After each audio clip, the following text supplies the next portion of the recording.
Welcome, everyone, to episode 43 of Requiem. Don't be sad, guys. It's episode 43. You're supposed to be happy. Yay! You beat a dragon. We're not nervous at all. The worst is yet to come. First of all, just a quick thank you to everybody who's been watching the episodes, to everybody on chat right now, if you're watching them on Twitch, and to everybody watching on YouTube. YouTube, thank you so much. We are now reaching the end of the campaign. It might end soon. Maybe today. Maybe next week. Maybe the week after. Who knows? But it will happen. The end is approaching. So, if any of the people watching, want to say their goodbyes, you better start now, because it will. Can you stop fucking? How can she stop fucking? She needs to sneeze. The woman needs to sneeze, poor thing. This is my life every single day. Just sneeze here, sneeze there, sneeze. But yeah. Anyway, I suppose that after that, we should get right into the recap, the previous episode, and let's get less soft. Let's get a little bit spooky. Oh, because you guys are not safe right now. On the previous episode, our heroes continued their fight against Tazzoroth the Green Tyrant. She had been resurrected, or was in the process of being fully resurrected, when the heroes arrived in Pelandan, or at the surface of Pelandan. The cost for this resurrection was Ketri's soul.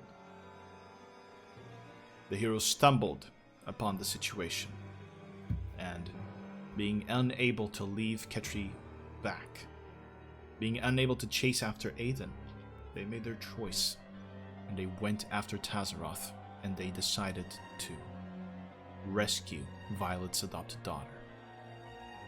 It was quite a fight. A fight where Emily was brought down, but then back up, then back down, then back up. But a fight where Emily also summoned from her copy of Magical Journeys of Big Blue the head of said Big Blue, who aided them in the fight and delayed the process of the resurrection a little bit longer. During this fight, Violet was able to knock Elisa out of Tazzoroth's back. Vesper was swallowed by Tazzoroth. Our heroes were rotten by Tazzoroth's soul-rot breath. But despite all adversity, when it counted, and thanks to Haj's heals and constant care of his group, and our heroes' ingenuity and violence, they defeated the dragon, commanding Tazzoroth, a dragon that enslaved humanity, to rip her own heart out through the power of the dragon's skull. A horn that now, in your hands, crumbles to dust after having all of its uses expended.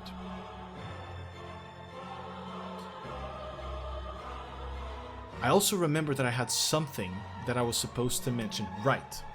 For clarification in mechanics, our heroes during the events of here in Pelandan were immune to insanity points.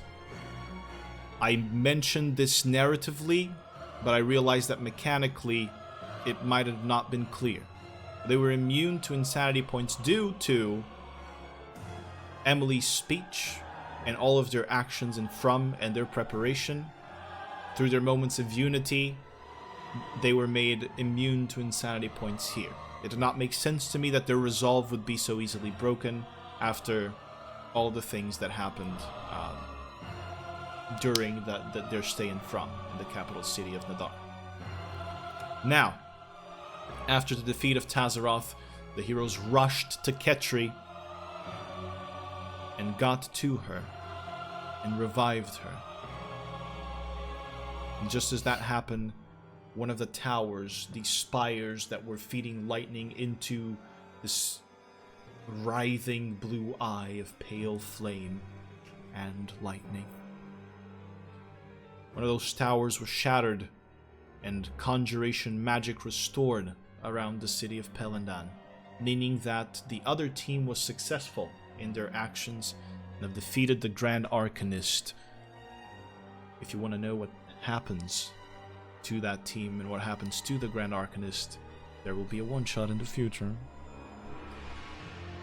So we'll talk when that happens.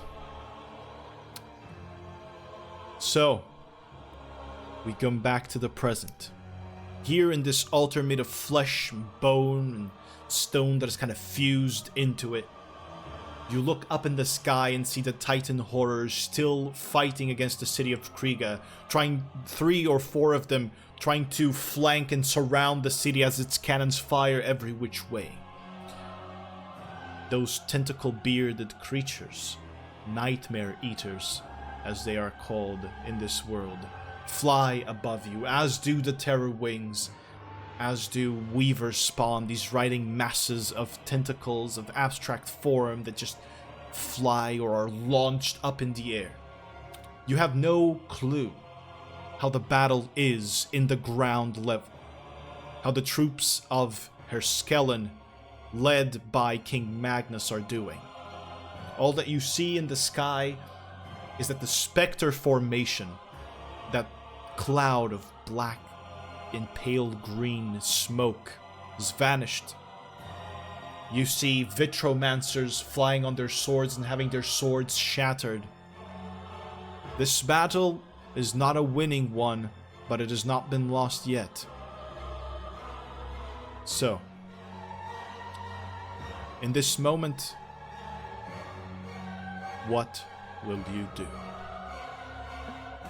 This is right after we talked to Ketri, right? Mm-hmm. So I think the party would like to contact Wiley. Understood. So Haj is doing that, I assume? Yes. All right. Go ahead. What do you want to say? Shit went down, but we okay. Well, you have 25 words. So just to be clear to the party, we will tell her that we defeated the dragon. We need to go to Frostgrave. This is not the exact. I'm just saying the key points. That we need to go to Frostgrave and. Do we need to say specifically the place? I mean, it won't be bad to say it as well because they already know the place. The bad guys, even if they read, exactly. It's kind of the point now is to get everyone to Frostgrave. Yeah, like so the we have to army, say everyone. specifically. Yeah, so it's like we defeated the dragon. They know the place. We have to go to Frostgrave. Ketri's okay. And potions, bring potions. I think she knows. Since we fought a fucking dragon, I think she Damn, knows. let me pull up the word counter over here. So we're gonna say Dragon dead. Dragon dead. Dragon dead. Frostgrave, go. Frostgrave, go, go, go, go, go, go, go. Yeah, that's 44 times.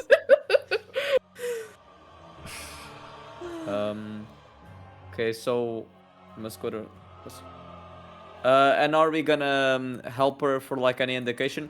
By the way, Onion, none of us know anything about Frostgrave, do we? You do not.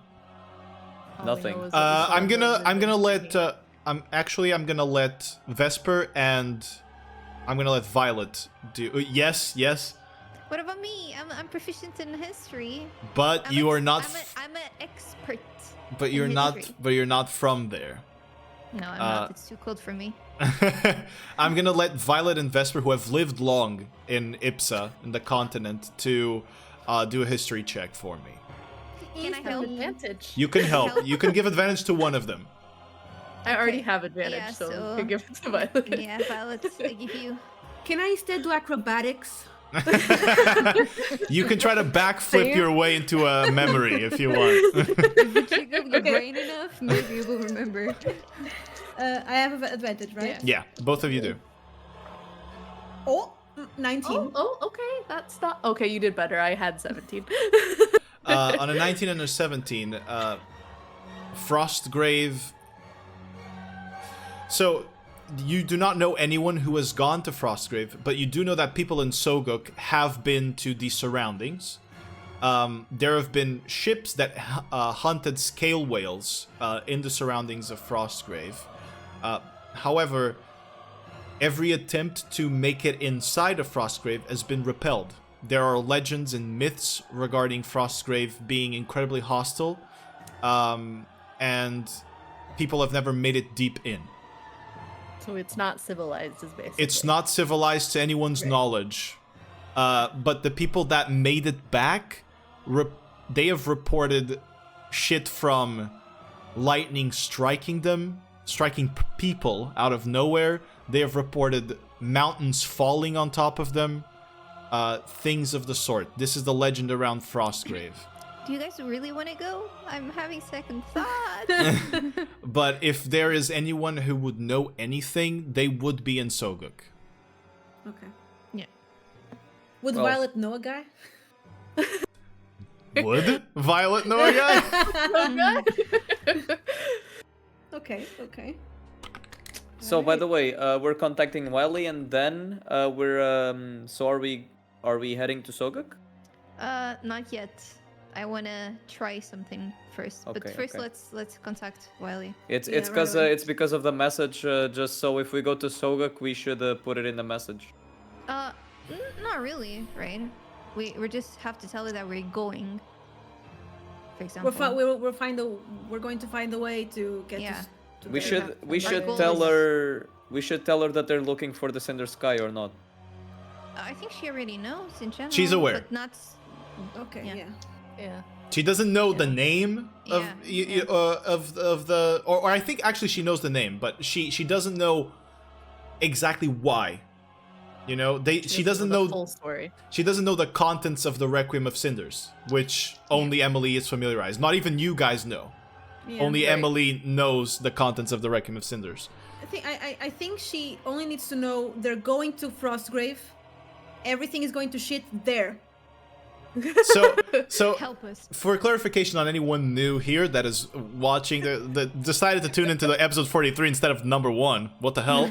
The reason why they're being so considerate as to the message they're sending is because information is a key point in this campaign.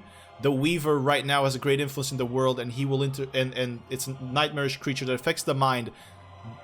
This entity will be listening to their message, so they are making sure they're only sending the information that they need. That's why this whole thing's happening. Proceed. Okay. Sorry. So we're gonna mention Tazzoroth is dead, Ketri is safe, to move everyone there, and they're looking maybe for the Cinder maybe Sky. don't say Ketri is safe, so they don't know. Yeah, that's what I was thinking too. Yeah, maybe we Yeah, leave that out. don't- There's don't say no that. point. I am Okay. loving that we are Tazzoroth is dead. Dot. we are like 14 Again. minutes into the we are 14 minutes into the session, and we have not figured out how to send a message. We have, okay. So this is what we're gonna say. Haj will cast sending as we've seen before many times, and he will think to himself the message to send. It will be Wiley, it's Hajdral, Tazzoroth. I counted this. It's 24 words. Okay. Okay. Counting on your hands though. You can. This I'll- is 24 I'll trust you. You don't have to count it in front of me. I'll trust you. Wiley, it's Hajdral. Tazzoroth is dealt with. Mobilize all possible troops to Frostgrave with haste. They are looking for the Cindered Sky. Bring supplements. Okay. Okay, Some busy. supplements. Do you want Do her you to need potions? Do you want her to bring you protein? Supplies. And creatine, please. Big game.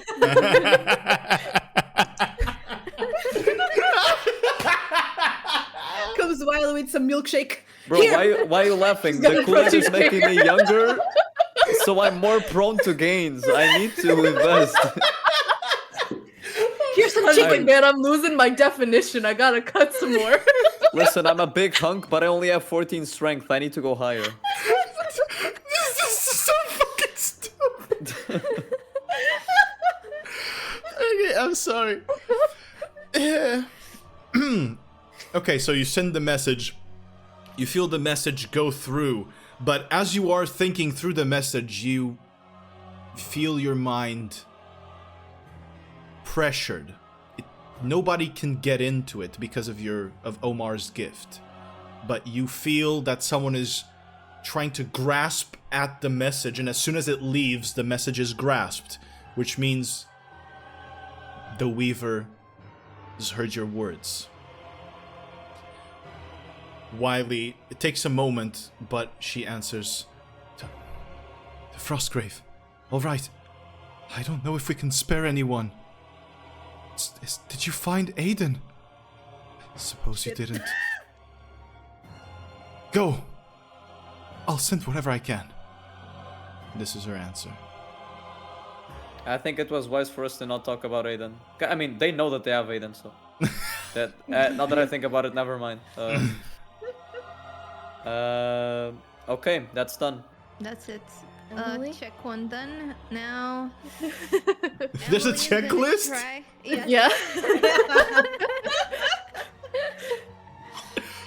Emily is gonna try to seep into her mind and see if she feels any presence that doesn't belong to her.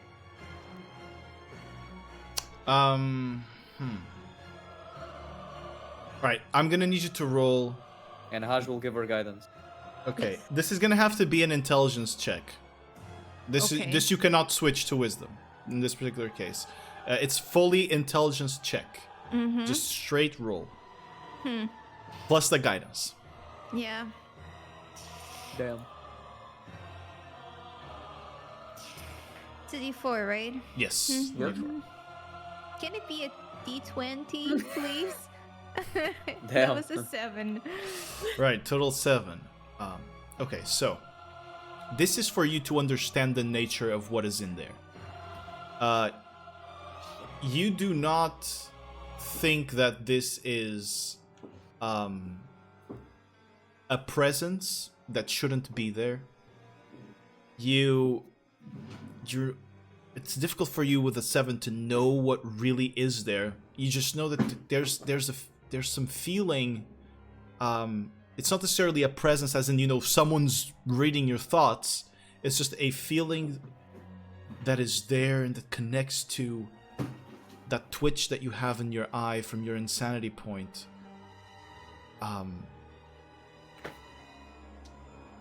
Maybe if one of the others can look into you and help you figure it out, you will be more successful in understanding what it is. But there is definitely an alien feeling, right? But it's not a presence. But beyond the insanity point, do I feel anything else? Or... Yeah, it connects with that insanity point. That's the one. That's the one thing. That's the when you've cast your mind blank. That's the thing that stayed there. Mm-hmm. It's that there's something, a creeping feeling, a sensation that wants to knock you down, which is very similar to what you've had before, but here it feels connected to something else. Once again, I know this, I can't give you clear information on the 7, but for sure it's not a presence as in no one is in there actively reading your thoughts or knowing things that you know. Can someone look into my brain, please? Right now? Or do we One of want to you? get out of here first, or do we want to do that first? Maybe let's get out of here first. Yeah. Okay. There's Yeah. shit flying above you. It might take Yeah. a minute. it might be less than a minute before you guys are noticed and struck. All right, then we're gonna go to Soguk. All right. Catchy. Oh, you take. Catchery, Of course, yeah. you're taking Ketri. Yeah, Yes, yeah. yes. I'm casting teleport. You have stuff from Soguk, right? I would say yes. I mean, we've been there a lot of times. Wait, a lot well, of time. I'm going to classify this as an item from Soguk for mechanical purposes. The night vision goggles that you have were made in Soguk by G. So Yeah. and with And we have the materials. staffs too. We have staffs and wands from there. Yeah. No, you don't. No, those were That's from for Port Namelli. the other Okay. place. Oh, Port okay. Namelli, yeah. Many places. All right, so you all grab each other's hands, in a circle, and as you watch the sky flash with thunder, as you see now after the message is gone, the city of Kriega is trying to move back. You see the Titan horrors moving. All these giant squid-like creatures the size of a flying city moving to stop it, to drag it back into Pelandan. You see the troops now, the Weaver's troops, the Nightmare Eaters, the Weaver spawn, all in an effort flying up to stop the retreat of the forces, as you see a golden flash through the sky, tear through a swarm of Nightmare Eaters by herself. As you recognize the Empress, you see the fight reaching a key moment. You're unsure of the success of the people here. You're unsure if they're going to be of any help to you, if they can make it out. And just as those thoughts begin to creep in, the world turns white. And suddenly, your stomachs are twisted. You feel yourselves being stretched, and your feet land in whichever part of Soguk you would like. As you arrive there. Try to think at the inn that we were before, or like near it. Not at, but The King's Close. Palace. yo. Or Quibble. Oh no. Oh no. Bring back Quibble. Yeah, maybe outside the inn. All right. You land in the streets of Soguk. Night here as well, although it shouldn't be. How are the people? Well, I'll get to it. Okay. The smell of the sea hits your nose almost instantly. You arrive in the middle of the inn that you guys you wanted to stay outside of the inn, right? So that would be, let me see, the inn. Are you talking about The one we blew up. the one you blew up? Not so, that one. Oh, so the one with the fog? The one where No, Hajral no, did no. the fog? We stayed somewhere. The one where right? we stayed. When we went to Soguk. You did. All right.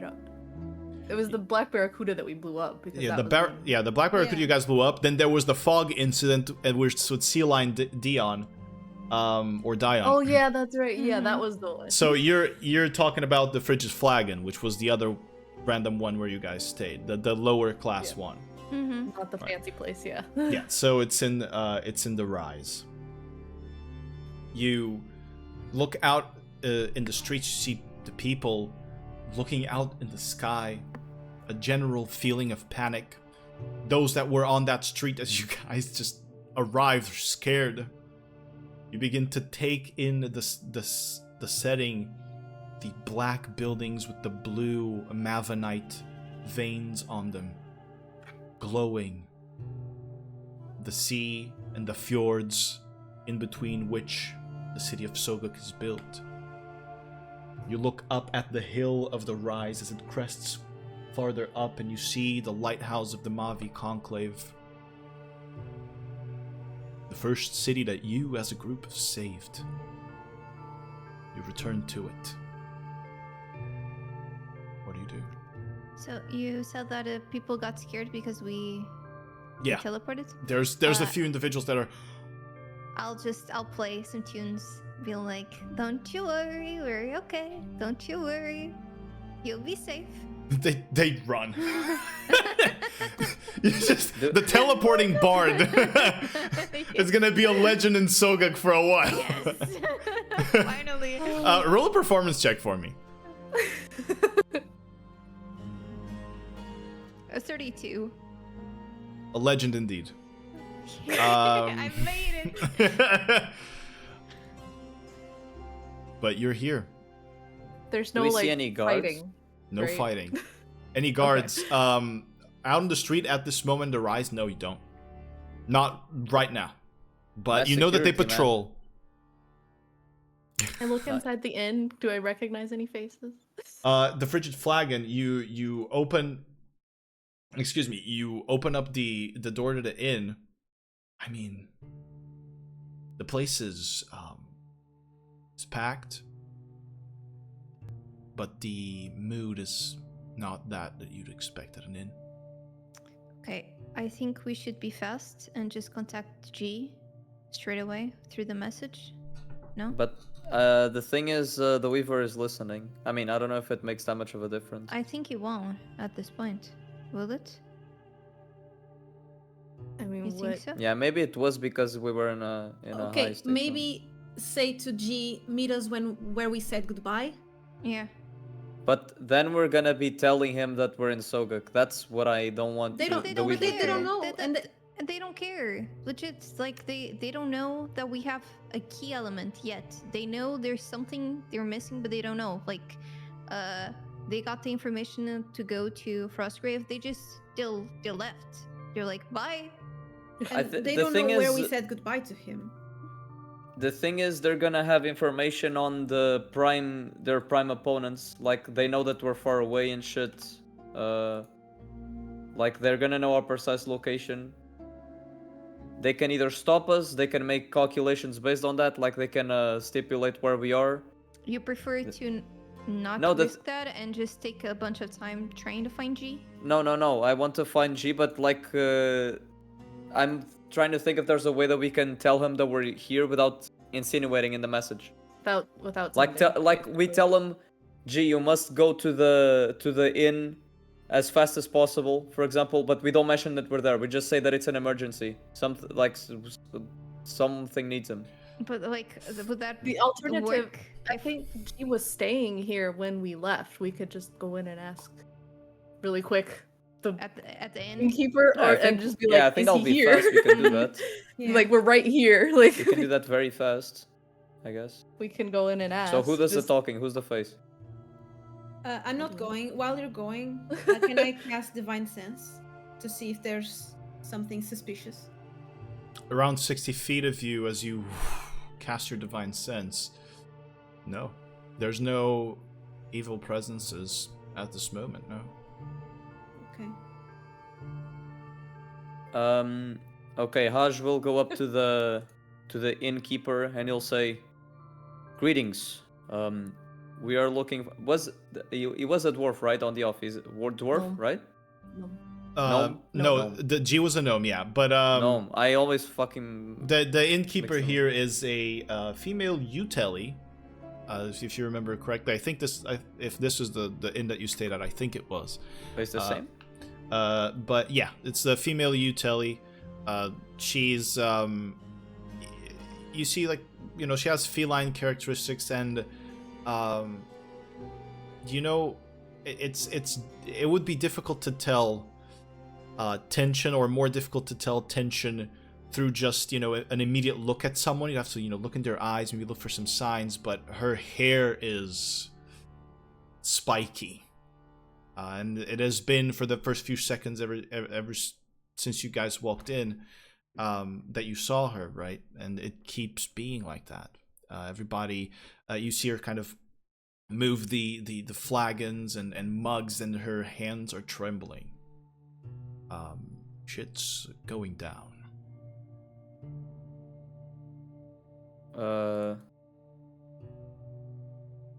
Okay. Haj will go up to her and say, "Greetings. I Greetings. think there was a gnome staying here? Short, metal arm. Do you know something about him, perchance? Oh, yes, of course I remember. I remember all of you. I know what you have done for our city. I'm sorry. If you come to fix what is happening to the sky. We intend on it, yes. Oh, thank goodness, people have been going insane. The gnome. Magic Oceania. Oh no. It is Quibble Shop, right? It's Quibble Shop. Quibble. He's staying there.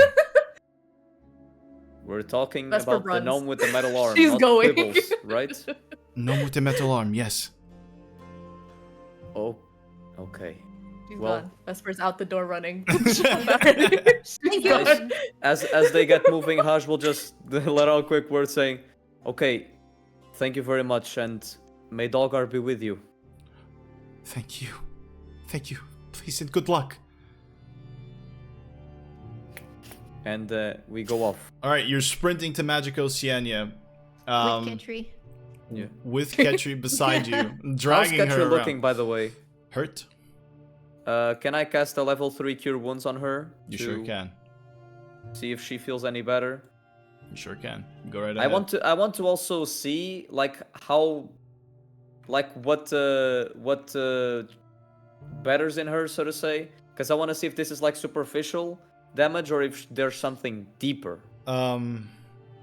So Ketri looks wizened, weakened, and you know she's more bony than she was. Well, Violet would know, and Vesper as well. But as you heal her, as you pump, how much was that?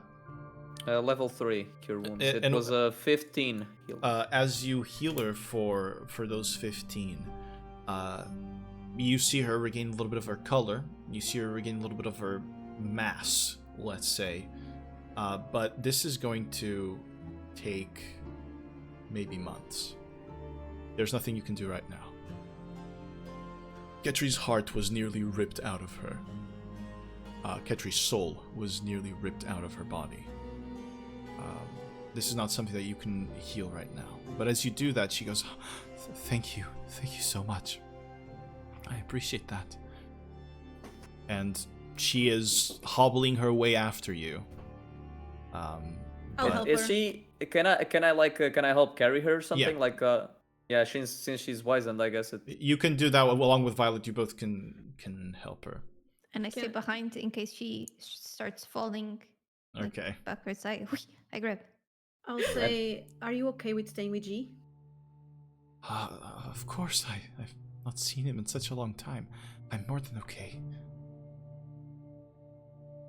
Let's go then. Right.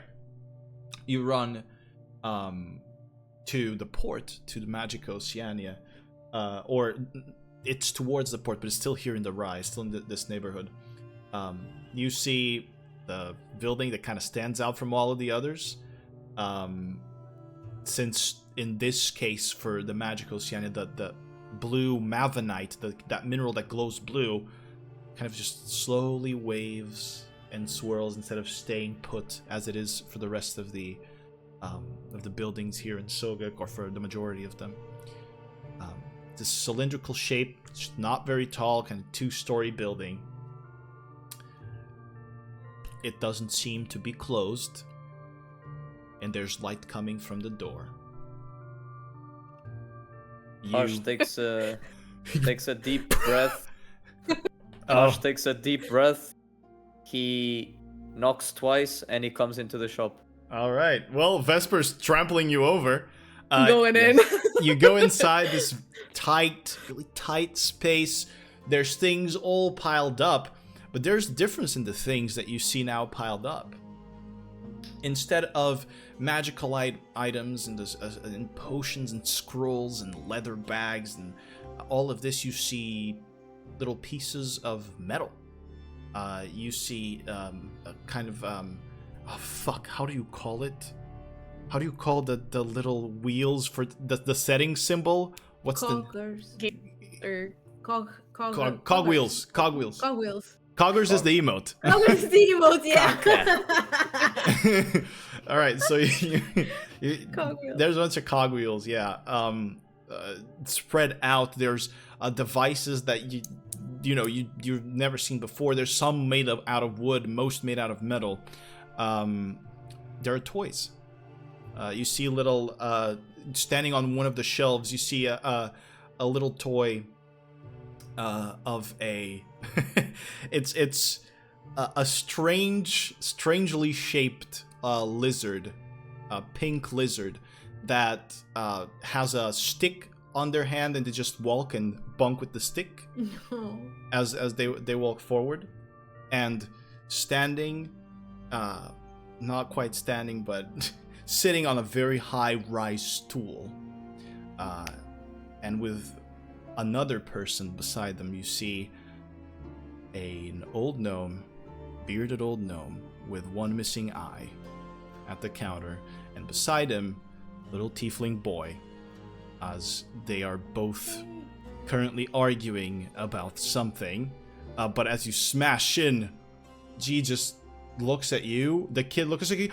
It's them! And the kid jumps over and goes and runs to you while G is just, oh my god, I didn't, this is a mess. Everything's a mess, and you've come here now. And Vesper just runs immediately to him, picks him up off the stool, and just hugs him. Oh, you're bigger.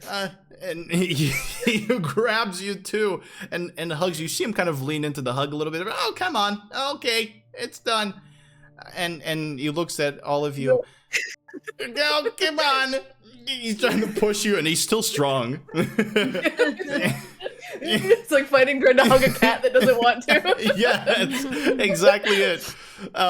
He hops out of, or he stands on top of the stool, and he goes, oh, Violet, still as ugly as ever. Haj, and Emily, good to see you all. You're okay, Gramps. Of course I am. And he flexes his one good muscle, which would be his left hand, actually. I'm glad you're okay, old friend. We need you to take care of Ketri. And then he looks past all of you, and Ketri, hi, old man. It's good to see you. And he hops out of the stool, jumps on top of the counter, jumps down, pushes all of you away, and he goes, yeah, you come here. You need some food. And he walks on out, like waddling behind the counter. Sit here. You can eat his food. He's been getting fat. Doesn't eat his vegetables. And the kids just go, hey, what? You're all so different. You look worse. Thank you. Well, supposedly I look younger, but thank you. I'll take that as a compliment. Well, you looked better when you were older. Yes, that's what I was thinking. Well, So much from G. Is everything all right? No, we have to go fast. Bye. And Emily starts. Wait, where do you have to go? The kid asking or Gramps? It's Gramps. I'm sorry. Okay. I'll talk like this a little bit more. what was the tiefling called? Is it... Alexios. Adelphios was his name. Yeah, Adelphios. I think it was his name. Adelphios, It was yeah. Adelphios. Yeah. Alexios is the say- main character in Assassin's Creed Odyssey. Yeah. Haj will say, Adelphius, G, Ketri, we are going on perhaps the most dangerous part of this mission yet, and I sure hope it doesn't come to this, but it might be the last time we see each other. G is kind of... So it's that serious. Well, I have my responsibilities now. I own a shop. Quibble's left. But I'm sorry, Vesper? He left? He left. I don't know where he is, but he just, after what he did for us, he felt it was best for him to leave. I do have things to help you then, if that's the case. We can. Appreciate any Give. help. We'll take whatever we can. For free. He runs out and he comes back holding two things that are very similar. Two things. Two giant, two two things that are very familiar to you. And he places them on the counter and says, I replicated them. VRD and an ARD. Cool. This is... Sorry, what was the ARD? Was to Store spells. Spell slots. Store a spell slot, yeah. Yeah. This brings me back. The spell storage for this recovery device is up to 6th level. Oh, baby. The item remains the same. You can add another one. The item description is going to remain the same. I didn't change it because just, you know. But this one, you have one that has the regular limit, and then you're going to have one that restores up to 6th. The healing, however, is not something that he has improved greatly, so the healing is going to remain the same. So it's a regular other VRD that he has for you. Other than that, Adelphios comes around with what seem to be leftover things that Quibble had there. Because immediately as he places them on top of the counter, G just kind of sighs at looking at it. You have at your disposal 4 superior healing potions. Superiors. 1 for each. Nice. Can I take one? Yeah, I I'm think taking each, one. Each takes one. Yeah. Oh, right, we're 4. LOL. Can we count this, this conversation or the whole chit-chatting as a short rest? You sure can. So this is a A supreme... short long rest. Short, long rest. If Okay, you're then- using his feet, yeah, for sure. Then, while we're doing it, I just want to blow through all my spell slots, please. Oh, okay, go ahead. So, I have level 4 with my level 4s. I have 3 level 4s and 1 level 5. I'll use them to renew the death ward on all of us. Okay. Okay. So everybody's and- gonna have a death ward, Yeah, and Emily's gonna get it back And- because she didn't have it. correct? And I will also reapply the level 8 aid. So Understood. basically, we keep the health points the temporary That was hit points, how which many? are 35. 35. 35? Thank you. Just to renew, because there's nothing to lose, and we don't risk it running out of time somehow. Okay. That Understood. said, oh yeah, and now we level up, right? You had leveled up to 16, yes. Oh, I forgot. No. Yeah.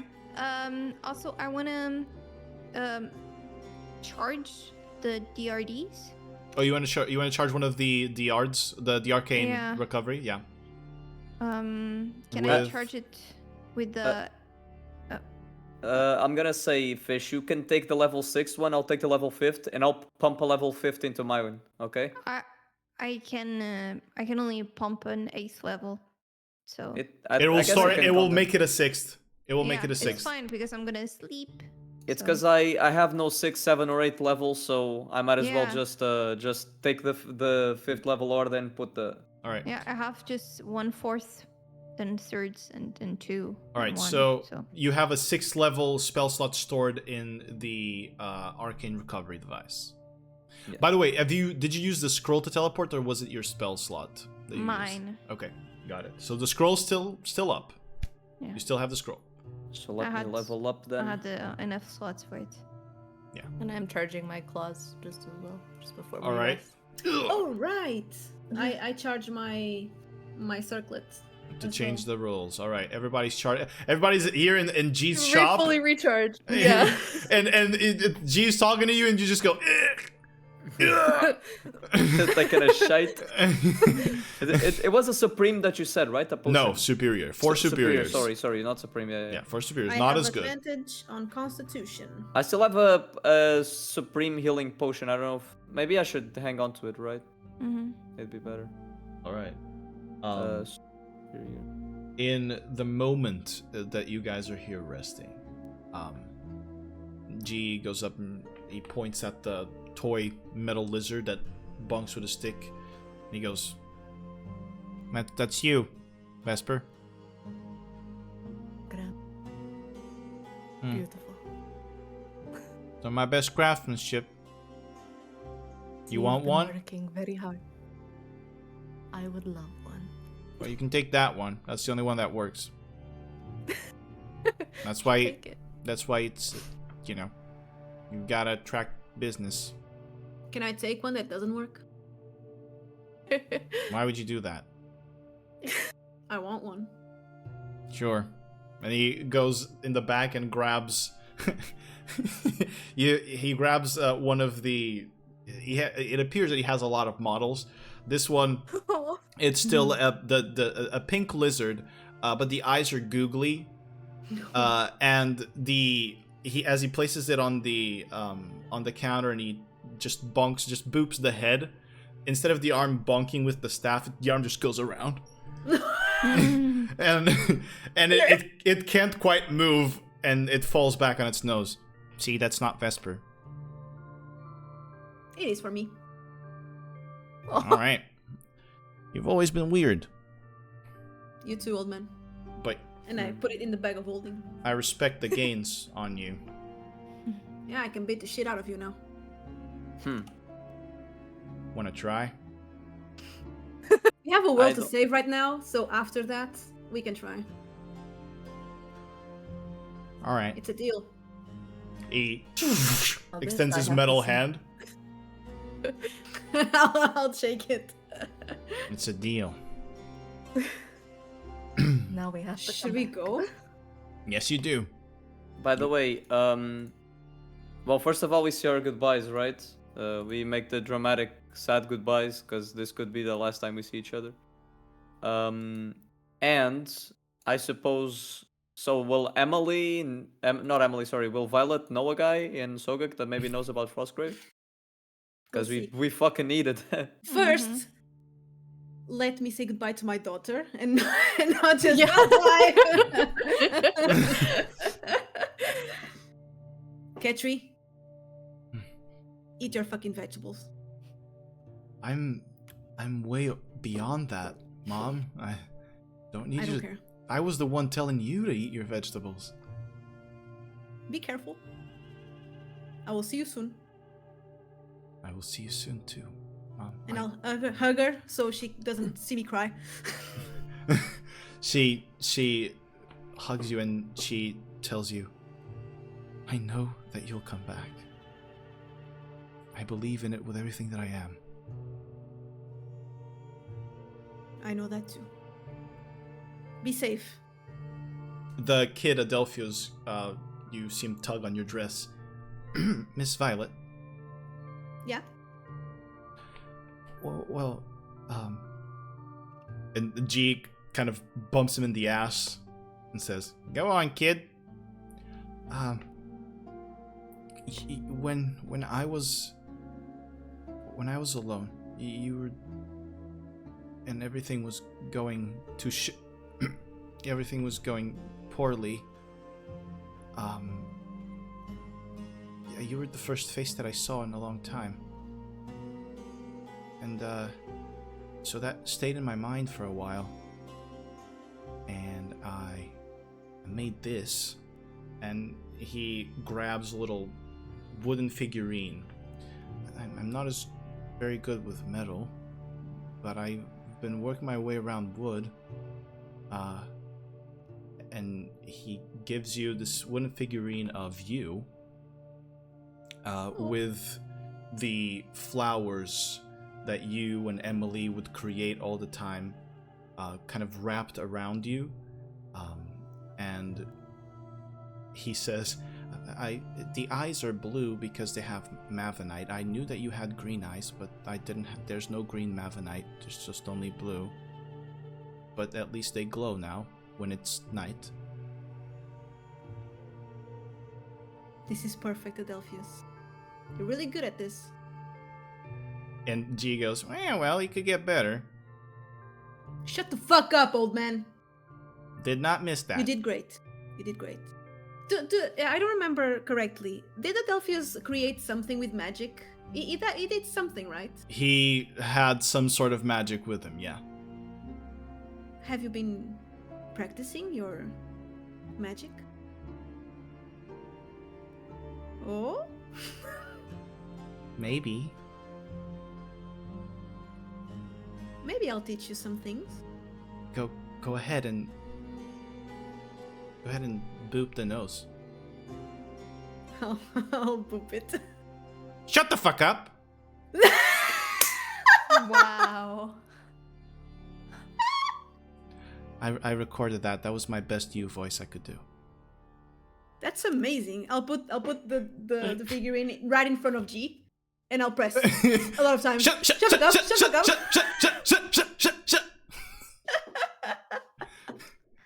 Kid, I'm proud of you. A fellow actor, and I'll...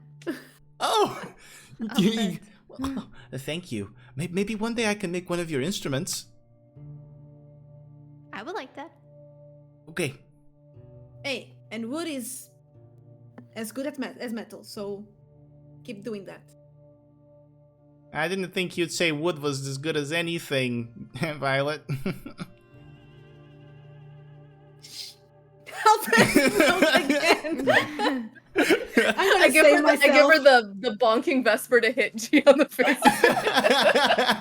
Just Yeah. hitting him in the head and she's just looking.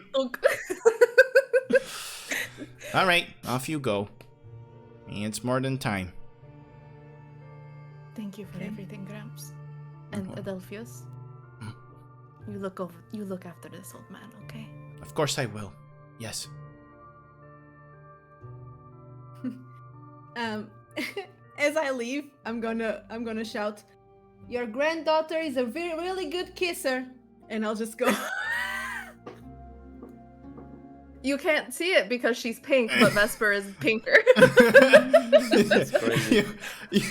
You guys exit and through the windows and the door, you see like a cogwheel fly out. But you're out of Magic Oceania, leaving Ketri behind, having your goodbye said. What do you do? Ring ring, a guy. Yeah. Do we know? Either Violet or me, because I might also know a guy. I don't know. I've been in Soguk for some time. So Violet would have a better edge on this than you. Yeah. She lived here for long years. So I might know someone that can help us. Maybe not getting into Frostgrave, but at least know something about it. His name is Steve. My name is Steve. Is it fucking Shady Steve again? But here? Because Shady Steve was in Port Namelli, wasn't it? That was Vesper's. Joy. And now it makes sense because of the Minecraft movie. Yeah. Full circle. It's It's a Jack different Black one the who whole looks time. and talks exactly the same. Steve the second. Oh, There my are a bunch God. of twins. There are like 7 twins, and they're all named Steve. The Steves. The Steves. Okay. Steve, crafter of mines. Oh, God. Wait, a moment. Yes.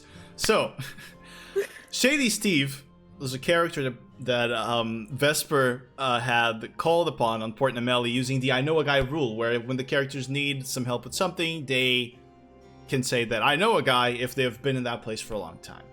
Now, Violet, I have a little thing for you. You don't remember it. You've read it, but you don't remember it.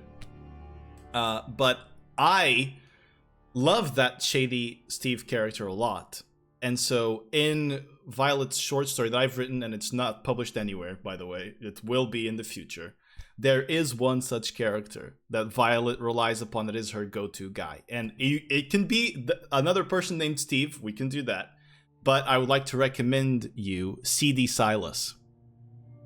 Okay. Which is a character. Listen, Shady Steve. Exactly. Which is your go-to guy in the story. He's in Deep Jaw Port, so you're gonna have to go to the port for CD Silas. All right, so you guys go down to Deep Jaw Port. He's usually at a specific corner of a street, kind of right by an abandoned warehouse. Warehouse. You obviously know this place very well, and immediately as you arrive there, you see this very malnourished, wizened human that, as you're walking towards him, he knows that means money, and he smiles with kind of a lot of missing teeth. And as soon as you arrive there, he goes, "Good morning, Miss Ion. It's been a long time." Long time no see indeed. How All are you? right. Oh, I'm doing peachy. I need some information. Of course As you usual. do. You got the coin? Of course. Right. He kind of lowers his hood and he's kind of bald and has like these 3 or 4 hairs that kind of stick out and bend out of shape. And he licks his gums. What do you need? Or someone to get us to Frostgrave, or information about Frostgrave, or how to get there. Right. So, for that's gonna cost you. Do you have any food? Do we have any food? I don't know. Probably not. Well, I have the rations. We never use I mean, them. that's food, right? Yeah, right. Rations are food. Yeah. You wanna give him a ration? Yeah. He grabs it, bites into it with one of his good teeth. Alright, sorry. I was a bit, a bit hungry. Right, so that'll cost you about, I'd say, good 10 gold. I'll give him 20. Shite, Give Miss me- Ion. You're loaded. Give me as much as you can. So, Frostgrave, legendary place. People don't like it there. But there's one that's been. Sadly, that person's dead. The grandfather of the current Kralkoyu, the king. If there's anyone that knows anything about Frostgrave, it's that family. Ooh. Makes sense. Yeah. Okay. Did I do good, Miss Ion? I think so. Here's more 10. Go get you something to eat. Thank you. We have 1,300. It's fine. Damn, she starts just throwing the money. The world is ending. The money's Yeah. not going to be worth anything if we're all dead. There is So one true, thing so that, true. that Violet knows about CD Silas. He never spends the money fully on himself. He gives it to the people here in Deep Jaw Port that cannot make it by themselves. So he's not although he's seedy, he's not a terrible guy. Well, let's get going. We need to talk to the king. Chop chop. Thank you, Silas. I I'll really be do seeing appreciate you. Of course, Miss Ion. And I realise that you're one of the strong ones. How about you do something about this shit? Points at the sky. it. We're dealing with it. Believe me. It's been getting real old. It's going to get worse if we don't get to Frostgrave. Right. Good luck then. Thank you. Bye. We go! No, wait. We don't. Can So we you go to contact- the can to you this contact castle, the right? king? The Mavi Conclave lighthouse. Yes, this giant lighthouse in the middle of, or in the top of, Soguk. Let's go. The guards might not let us in, but maybe if you I contact mean, they the should king. know us. They should know us, I would They think know. at this point. They do? Okay. The 'Cause we king saved knows you. Soguk. Yeah. The Let's king go. knows us.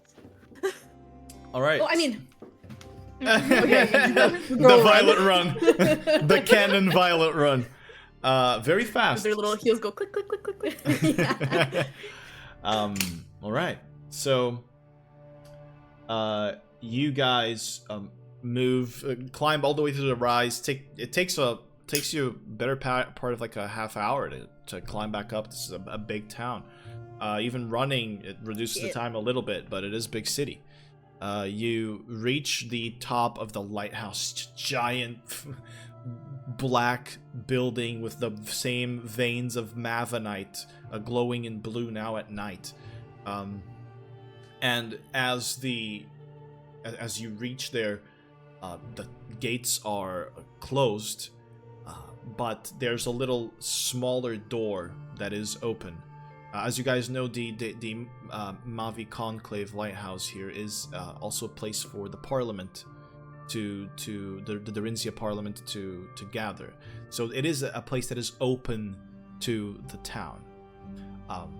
You walk inside unhindered. The guards do not stop you until kind of as you enter and there are guards inside, you hear a Emily? oh, I forgot about him. I was praying this wouldn't happen. I And- was praying. You look back and it's little Ken.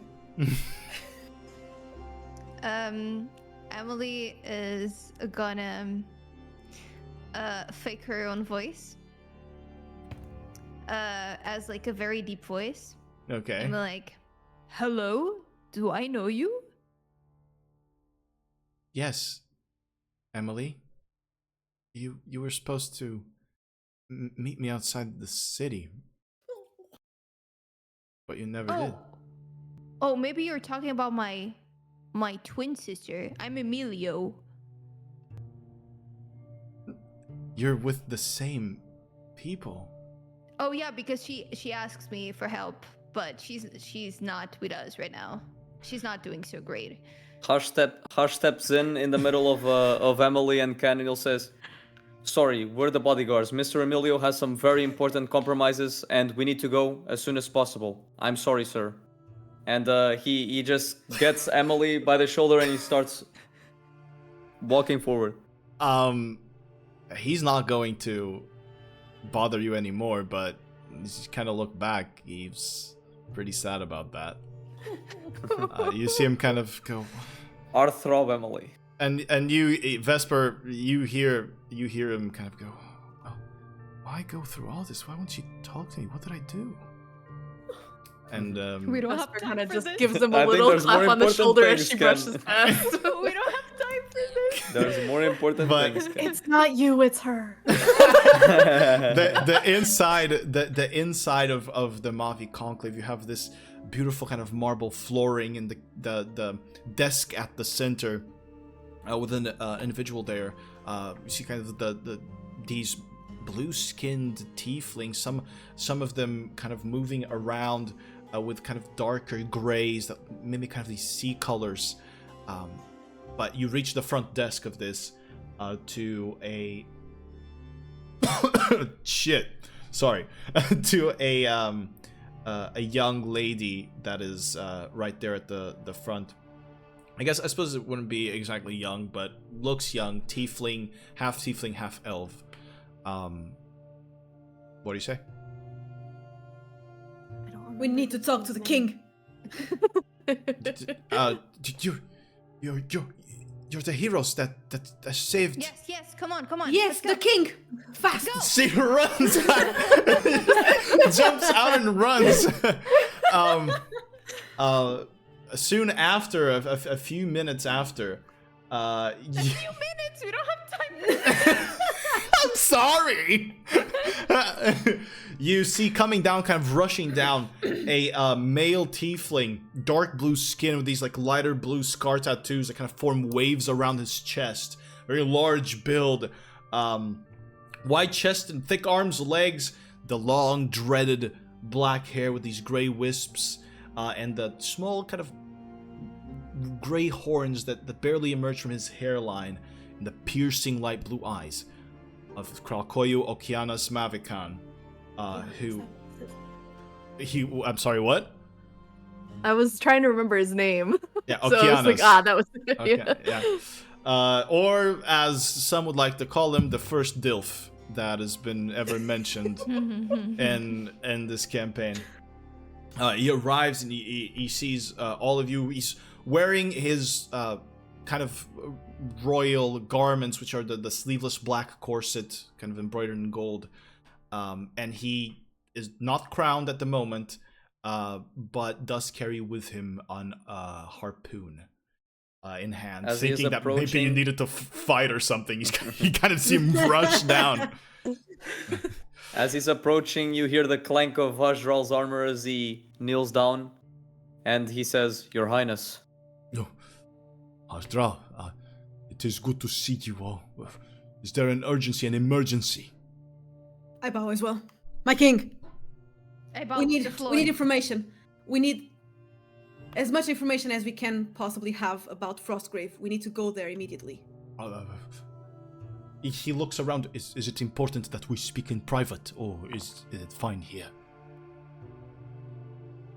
Fast. Fine.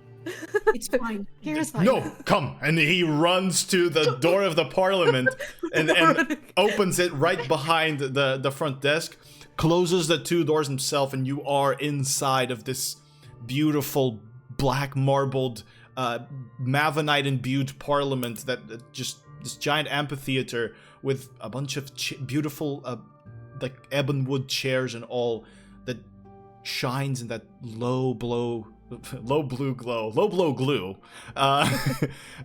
here in the parliament building. And he goes, okay, Frostgrave. Frostgrave is a terrible place. It is a place of legend. People have gone there, and they have either gone mad when they have returned. We know.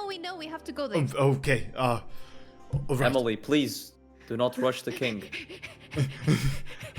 She's been running so much.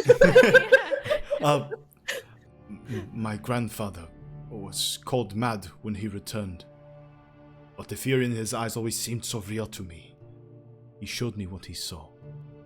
His vision was muddled, perhaps by that same fear.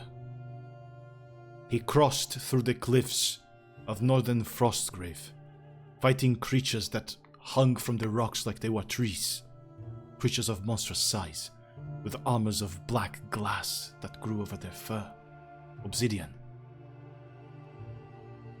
For weeks he toiled with his crew, trudging through dark caves where bats grew beyond what should be possible, where monsters dug and dwelled. Finally did he come to the edge of the storm. The ice raised above the top of the mountains, and cold winds blew down from the cliffs and onto the cliffs below. It was a steep climb, but one his heart desired most deeply. But then boulders rained down on him and his crew, crushing two of them. The mountain above continued to hurl stones, angry at the invasion, and so my grandfather left in search for another place to climb. Wherever he went, an insurmountable obstacle was before him. Frozen walls where he could find no purchase, ice so hard that not even his picks or climbing gear could break. There were avalanches that brought down entire seas worth of snow. When my grandfather's colleague tried to fly over this ridge, this barrier of ice, and into the deep snow, the storm threw him back, and he could not resist it alone. From what I understand, there is only one place where you can cross, and in that place the mountains are angry. If I may, what was your grandfather doing there? Grandfather What was desired he searching? the achievement. No one has ever gone there. Hmm. He sought the accolade of being the first.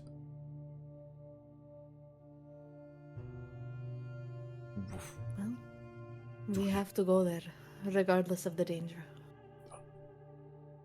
Then perhaps I can be of some assistance in that. How would you wish to travel there? What is your... As fast as possible. Are you capable of magic that gets you from one place to another in an instant? Yes. Which one of you can do that? Me. Will you open my mind to me? Or your mind to me, sorry. I just got up from bed. I was just thinking right now. how Just the got heck up from am I gonna bed. do that? I thought I was getting into a fight. One thing, as he asks Emily to open his mind to him, Hajral wants to like passively see if he's if there's any hint of. We've talked to him before, and I Yeah. want to see if Roll an you insight know, check. If he's sus. 26. On a 26, no hint of the twitch in the eye, no specific glint, no redness. The king, as opposite to everyone that you've seen so far in the city, is resolute in his faith to Dalgar. That has protected him from whatever is happening. Just to be sure, divine sense. No evil presence here.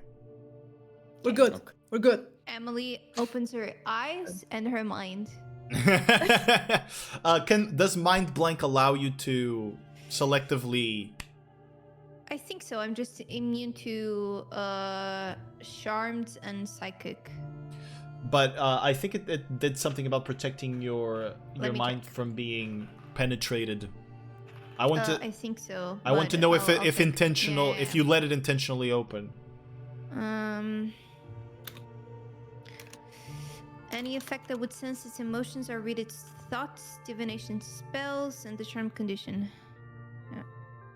Yeah. Even falls with wish spells and spells of effects of similar power used to affect the target's mind or to gain information about the target. All right. This So is to give information.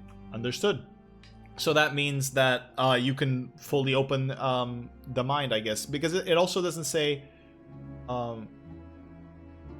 Yeah, it's to gain information about you. He's trying to show Yeah. something. I'll say yeah, without an issue.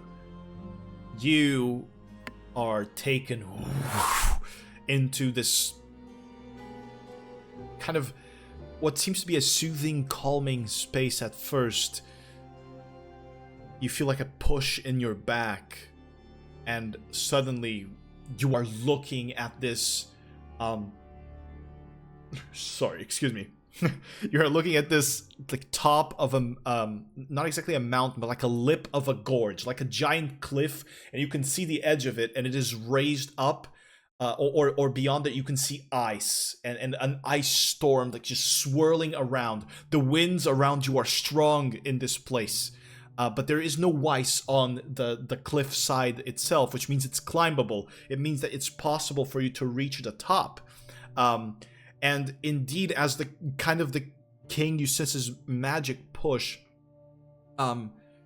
You are transported into the cliffside, and you are climbing. You feel yourself climbing the cliffside. You feel yourself pull up to the top of the cliffside, and it's just white. It's just snow, and then the shadow of a boulder coming in your way, and you let go, and you fall down. And the memory is over. And he goes, "That was what my grandfather showed me when everyone told him he was mad. I too saw the mountain fight, as you did now." This is gonna be tricky. I'm not the best climber, but we have to go there. "I will need you to wait for a moment. I have something else that can help you." Fast! He runs out. A few minutes later, he comes Minutes? back and he brings you a piece of rock, and he gives it to you, Emily, and he goes, "This is a piece of the boulder that gave my grandfather the scar he had in his arm. Nice. It is supposedly from Frostgrave." Yeah. Thank you. That is very, very useful. All right. Is there anything else I can do for you? Let's believe it's from Frostgrave. Do you have any potions? Any? Not on me, no. I would take time. No, that would take too much. No, we have to go. All Any right. blessings? May Dalgar Any bless you. hugs? You Your seem Highness. kind of confused now. Your Highness, we apologize for the trouble and we apologize for our anxiety, but This is we fine. must go with haste. Keep them safe, Hazdral. Keep them strong. Dalgar blesses you. And he kind of looks at your harpoon, which is now fully exalted. And he says to you, you are more of a champion of him than I ever was. Hold on strong to that faith and guide them in the right direction. Hajral will make a sign of and of course I don't know on the spot, but any sign reminiscent of Dalgar, like any pose that he has or any salute that Dalgar goers do, but with his trident, he does it to the king and he says, "It shall be done." Go. Godspeed. Question, DM. Dalgar speed. Yes. Do I still take 10 minutes to do the inspiring leader thing as a level 16? I do. Okay. Also, I would like to say how much I rolled on my extra dice for The hit points? health. I rolled a 1. You can reroll once. Go ahead. Yes. Okay. Yeah. I'll reroll. I'll let everyone reroll once. All right. So, do you guys want me to do the inspiring leader, or let's just not take the 10 minutes because 10 minutes is still some What does time. inspiring leader do? Also, we have to keep in mind that we are moving with haste, but they're also they're gonna take a long time to get to the place that they want as well, because I'm pretty sure they've never been to Frostgrave. They're gonna teleport somewhere far. They're super OP. Very they can fly, powerful. and dodge at will. They have But the Titan mountain horrors. It's true. The mountain fights. It's true. But Mountain and fights. we have But to yeah. become one with the mountain. This Well, is just to let's, say that I'm pretty sure that they haven't reached that. Given that maybe we wasted around an hour, I don't think maybe they haven't reached the place yet. And if they did, it wasn't that long ago. But what does inspiring the It's inspiring leader do? 21 temporary hit points. It's not much. It's something. We can do it if we have an opportunity in the future, maybe, since we already have the max HP modifier. All right, then. I would say we go. Should we use the it. scroll so you have levels? I think so. I think it's best to use the scroll. Who has the Yeah. scroll right now? It's me, but I'll give it to you. Yeah, thank you. And then I'll consume the scroll All right. with the rock. With Dwayne the Rock Johnson? Yeah, it's my best friend right now. Maybe the mountain will see that I have a piece of it, and it's gonna be friend. Cast friends. I bet that's what's gonna happen. Yes. All right. Does guidance help with the teleport checks? She have does an not need. object. Yeah, she does not She need to does make need one. it? Okay. Yeah. Also, I have a thing where I can talk to whatever language and they will understand and I will understand it. So universal speech. If the mountain speaks mountain, I'll be able to understand it and talk to it. Awesome. Yeah. Okay, we can go. All right. We're really gonna talk to a mountain. That's crazy. Yes. You hold each other tight, thinking about the people that you're leaving behind. Dalgar chants a prayer in his mind. Dalgar does indeed. The god is always praying to himself. Hardral. So much Dalgar. So, excuse me, let me find something that's appropriate for this. While you do this, I'm going to pee. Good pee. All right. Go fast. We have That's no all. time. Naruto. Naruto running to the toilet. That's all. If you guys need to pee, you can go. And wait. I need to wait for her because. We'll pee. Okay, Yeah, I'm gonna fast pee. I don't need to pee. Go ahead and everyone who needs to pee. My pee is frozen right now. because of the cold. Oh boy. Oh boy. Oh, the song. Oh no. To anybody who's watching right now, be it in the chat, be on YouTube, thank you guys very much for hanging out. Appreciate it. As per usual, chat interaction is reduced during our D&D streams because we're into it. But welcome in everybody. Campaign has been running for more than a year. How do you feel about that, Fish? It has been long. it has, but we are reaching the end. We are reaching the end. Yeah, every time now we're gonna play, I feel very nervous. You should. Because, oh my god, please. No. Dungeons and Dragons is supposed to be stressful. I'm just kidding. I really hope that it's not too bad. No. I'm just scared of, since I've been super tired in general with life stuff, that I make a small mistake and then we all die. I mean, that if can. It happens, it happens. Yeah, that can always happen, but if it happens, it Yeah. happens, Yeah. It'll be interesting if everything ends like that, Interesting is interestingly a word. Yes. By the way, Onion, can Yeah. I prepare my, since this is a resource that is expendable, how would preparing the Lake Left Behind work? You read your action to use it. Because it takes your action to use the Lake Left Behind, so you would be readying your action to use the Lake Left Behind. But so as I ready it, I am also expanding the use right there, right? Or no? You would have to release it at some point during the time that you're preparing it. It cannot be, even if the trigger doesn't happen, I would allow you to release it anyway at any trigger. But the thing is, if I change my mind and I don't want to do it, yeah, you're if it's screwed, still buddy. Okay, then never mind. I'll just. All right. So, you all grab on tight to each other as Emily reads the scroll, teleport spell, with Frostgrave, or what she thinks is Frostgrave, in her mind.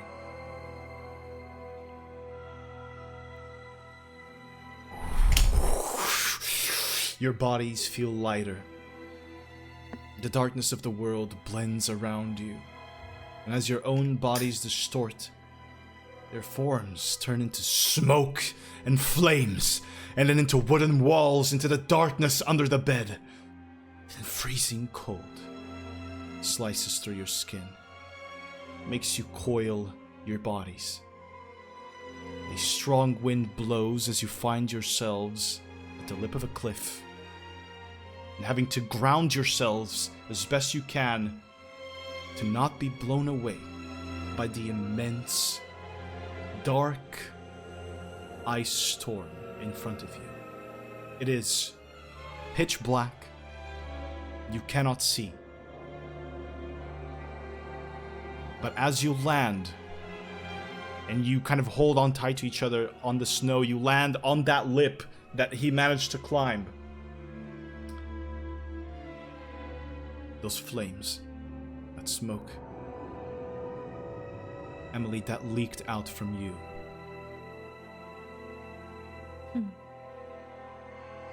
That smoke leaked out from me? The vision you had Oh. leaked out from you. Yeah. You're not leaking smoke. That would be a little bit weird. Yeah. Yeah. I she's on suppose fire. I suppose we've seen weirder though. Yeah. But here you are. Okay. From In where the we are Frostgrave. right now, divine sense. Within 60 feet, no evil presence. Okay. Do I But- hear any tune?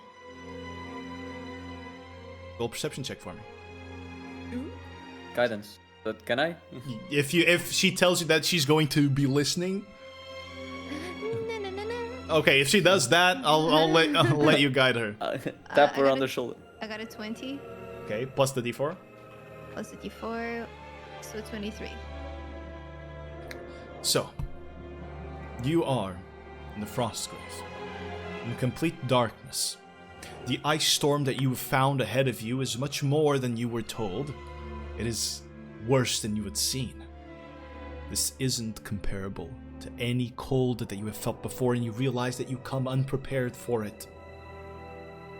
And in some sense, having your mind and heart tuned to the presence of the Weaver's terrors, you know that he has laid his eye on this place, that his servants have crossed and stepped foot where you are right now.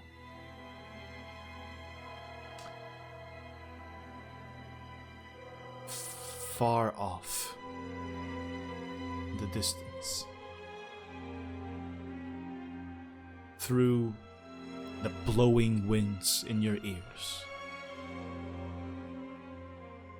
the Requiem of Cinders is hummed in a voice that you have never heard before. You hear it hummed with great effort.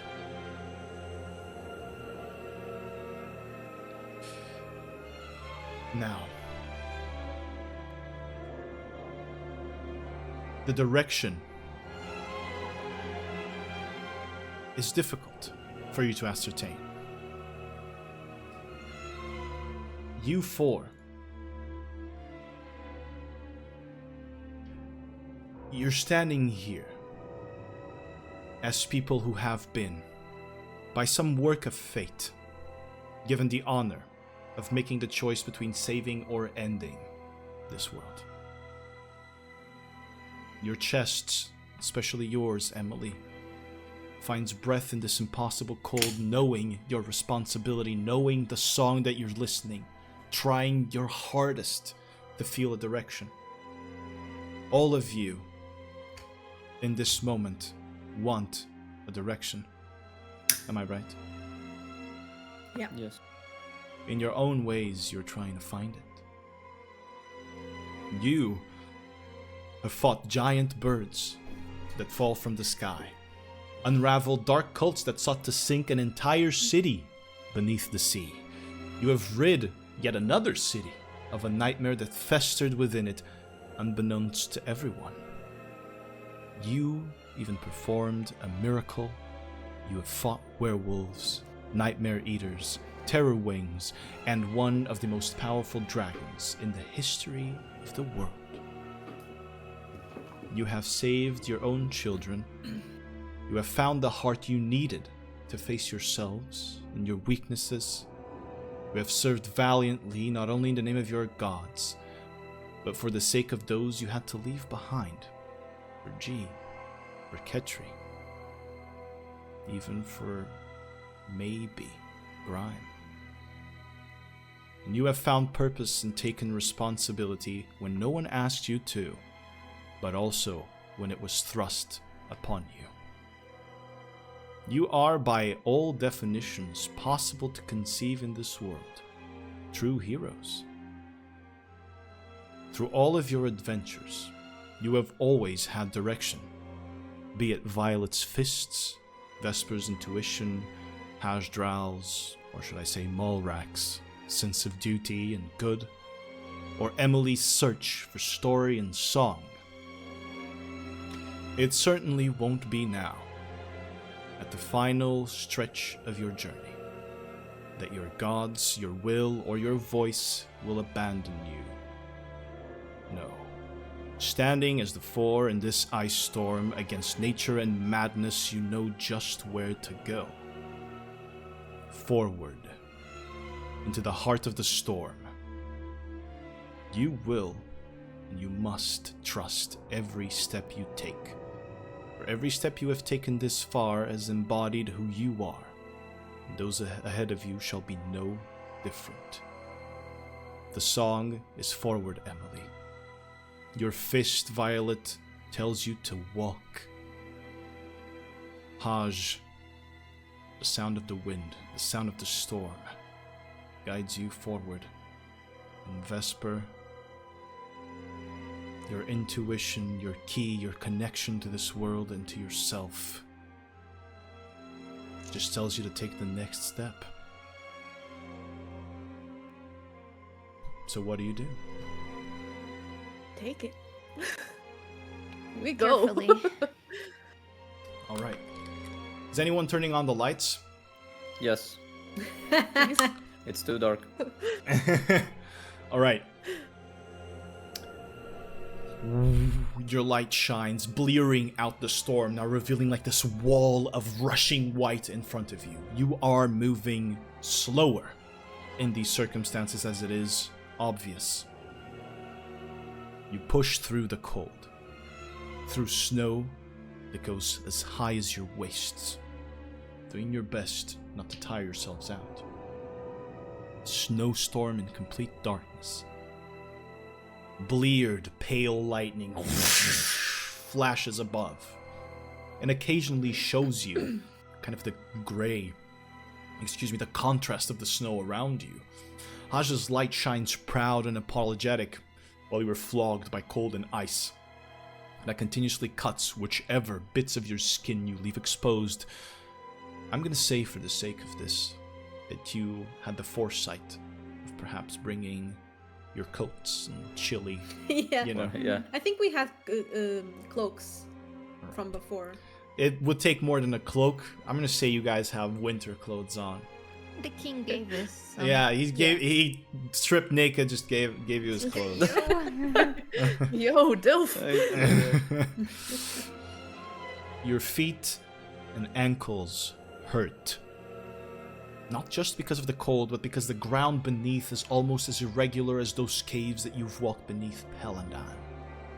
Sometimes you reach the lip of chasms that you can't even see the bottom of.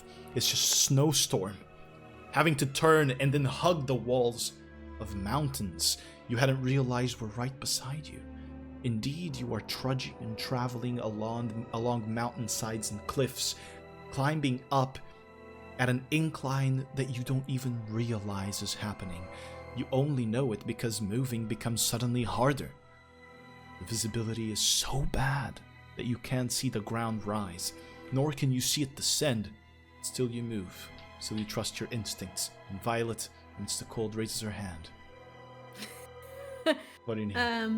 I want to be aware of any kind of sounds that I hear, of anything falling. Just be aware of our environment. Understood. Could you go ahead and roll perception check for me? I will allow this to persist along the travels. Help her, if possible. You can either roll yourself or give advantage. Can I roll? I have 11 advantage. You have 11 advantage. Okay? Everyone roll perception checks, guys. It's Christmas. Everyone gets the perception check. Wait. Yeah, I suck. Oh, 22. advantage. I rolled the same. 22. 25. 25. I rolled 2 28s. 2 28s. And a 22.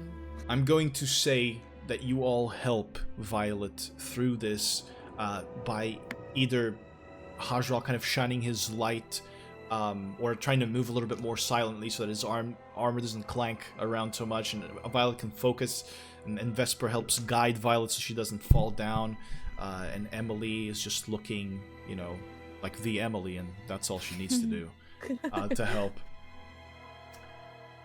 Very well. Right now, the only noise you hear is the wind blowing through your ears, cutting your face, slicing. In fact, you have all taken 2 points of slashing damage from this measure of the storm. Guys, I'm down. You continue on and you push through, and Haj helps kind of with his shield and his harpoon make way for you guys, and he's kind of the bigger guy, helps you through. Emily, suddenly frozen in place. Visions of fire take your mind. Loud roars and guttural grunts, followed by screaming. Desperate screaming of death, of someone crying a death knell. Flames are distant. They are behind a wooden wall. Smoke drifts slowly into your lungs. You can't breathe. You just can't breathe. You're crying.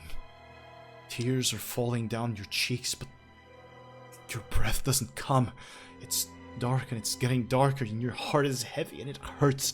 It hurts so much. You have lost so much. You have just lost everything. And you drop to your knees in the snow. And there's a whisper in your mind. Can you do this? Is this worth doing? Is this world worth saving? I'm gonna try to shrug that off, because I wouldn't be in this situation right now if I didn't think that it is worth it. You shrug it off, and you all see Emily on her knees in the middle of the snow, kind of noticing that you were missing her steps behind you, like her movement, and she's just there. She stared out into nothing for a while and is now holding her head, trying to shrug this off. Emily! Can I go help her up? Yeah. Oh no. Emily! We're here! Emily, we're here! You're out of it. Are you okay? I don't think so, but we have to continue. We don't have time. Okay. Just Close to keep us. up with us. I'll hold her hand as to keep on a hand on her just to make sure she doesn't get left behind. Can I try to understand if the visions that I'm seeing are connected to the vision that we saw from the Teleport? thing? Oh, sorry. From what thing? Right now, I saw some visions, right? Yeah, you did. We saw the whole, shattering vision. Indeed. I'm trying to see so if sorry. they're both connected. Go ahead and... this is difficult, Emily. I'm gonna say... Roll perception check for me. I'll let it be perception in this case. 26. Not of the shattering, but this place, this vision you just had, this is of a completely unfamiliar place to you. You've never seen that before. It's the first time you're seeing it. But the walls, terribly similar to the ones you saw when you teleported.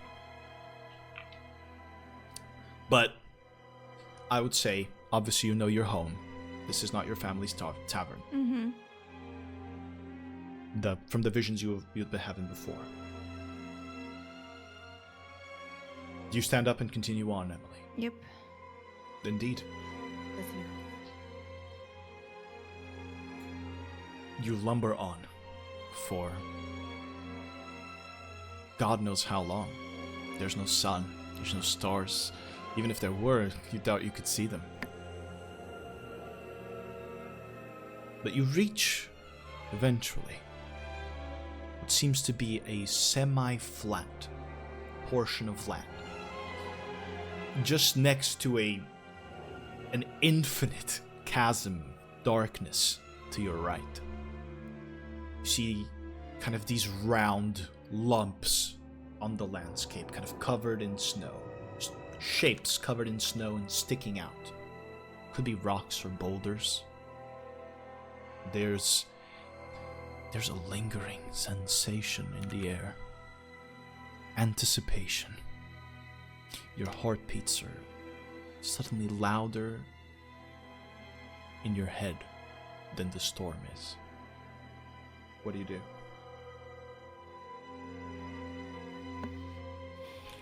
How's the music right now? Same intensity. Okay. But it has not changed its intensity over the course of the... So you're unsure if, distance would improve the sound.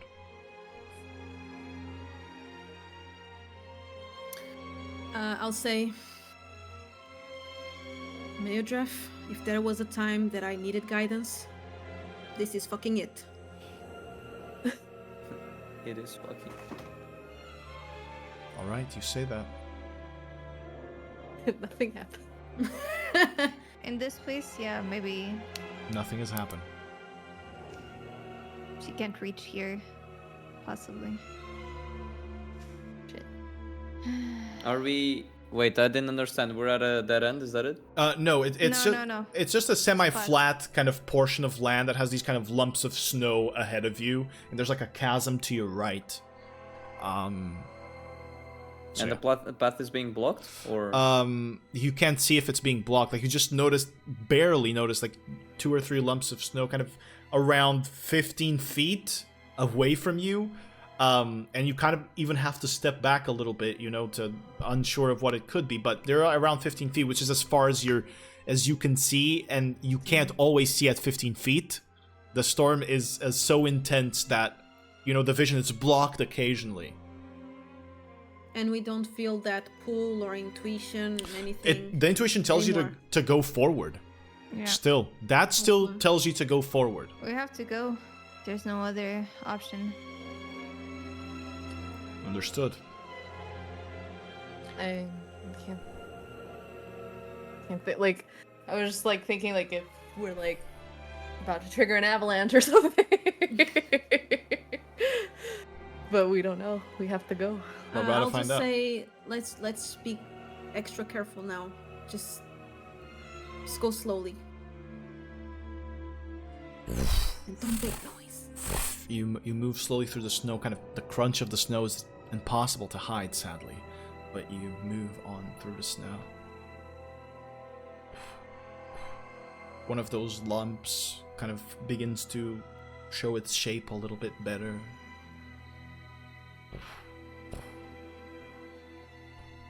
You kind of cross ahead of it, of one of these lumps. Continue on. Can I be given a marching order, please? I would say possibly it would be like Violet, Emily, then Vesper, Haj. Just because like us two were following like both Yeah, the sense and the song, so it makes sense that we're both in front. And I want to be next to Emily because I want to be ready as soon as something falls. I want to fucking punch it.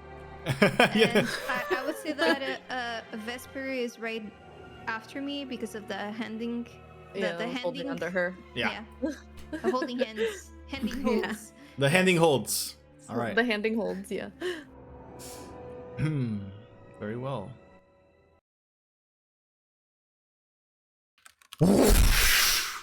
Out of the lump of snow, a giant hand reaches out. Emily, could you make an acrobatics check for me? Oh boy. Acrobatics check. Yeah. A check. A check. A 10. I rolled a 2. Wow. You see a giant hand kind of reach out from the snow and grab Emily fully into it. The snow begins to slowly drop to reveal a giant man with pale blue skin like ice, but riddled with black veins, white hair and hollow eyes that are pits of darkness, and an exploded head from which you see grayish milky tentacles come out. More of them rise through the snow, and you look up and you see a glow of blue flying above you, this bleary light. As Weaver Frost Giants attack you, I'm gonna need you all to roll initiative. Ay, ay, ay. Oh my god! All right. I'm gonna arrange positions. I'll show you the map in a little bit.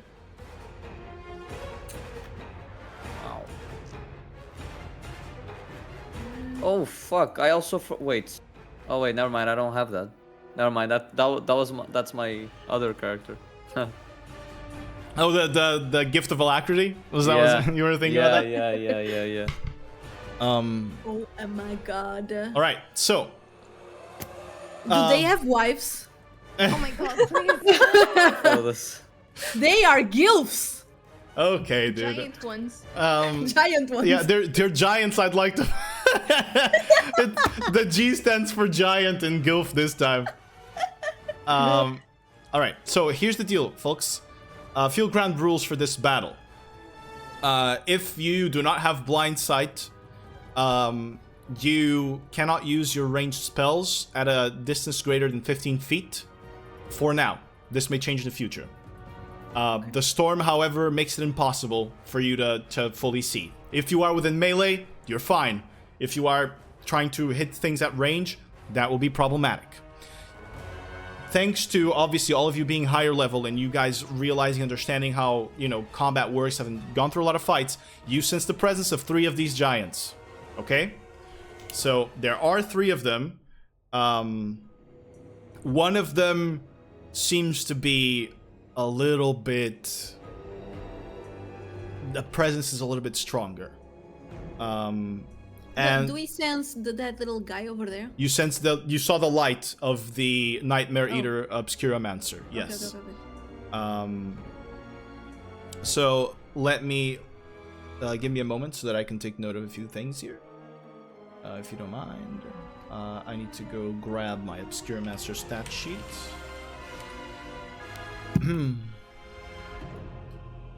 Alright. There we go, so I can see the initiatives, because I didn't have them here.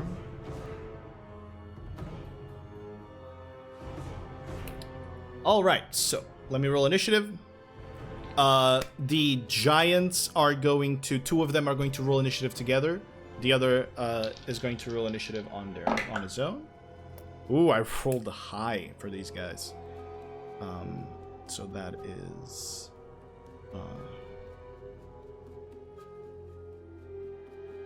Now the other giant will be the Weaver dice. Oh my god! No. I don't like that. Finally, it's a good day for me. Oh yes, please say that, and now all of your next rolls are gonna be shit. Please. This one was worse. This one was worse. All right. It's funny. Because I rolled a natural 1 for initiative. Oh god. Oh no. All right. So, initiative count, let's say, from 25 to 20. 21. 21 for Emily. Emilio, sorry. Emilio, yeah, today it's Emilio. Emilio. All right, Emilio. From, so it's 21 for you, right? Yeah. 21 for you. So now from 20 to 15. 18. 18 for Vesper. 15 for Haj. All right. Are you Vespo today? I'm Vespel. I'm Drush Hall. Haj, you said 15, correct? Yeah. And Violet is at 1. 1 for a total of 7, okay?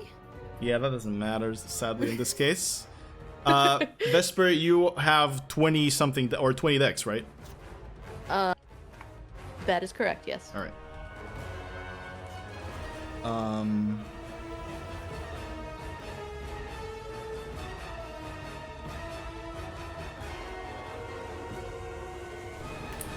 Very well.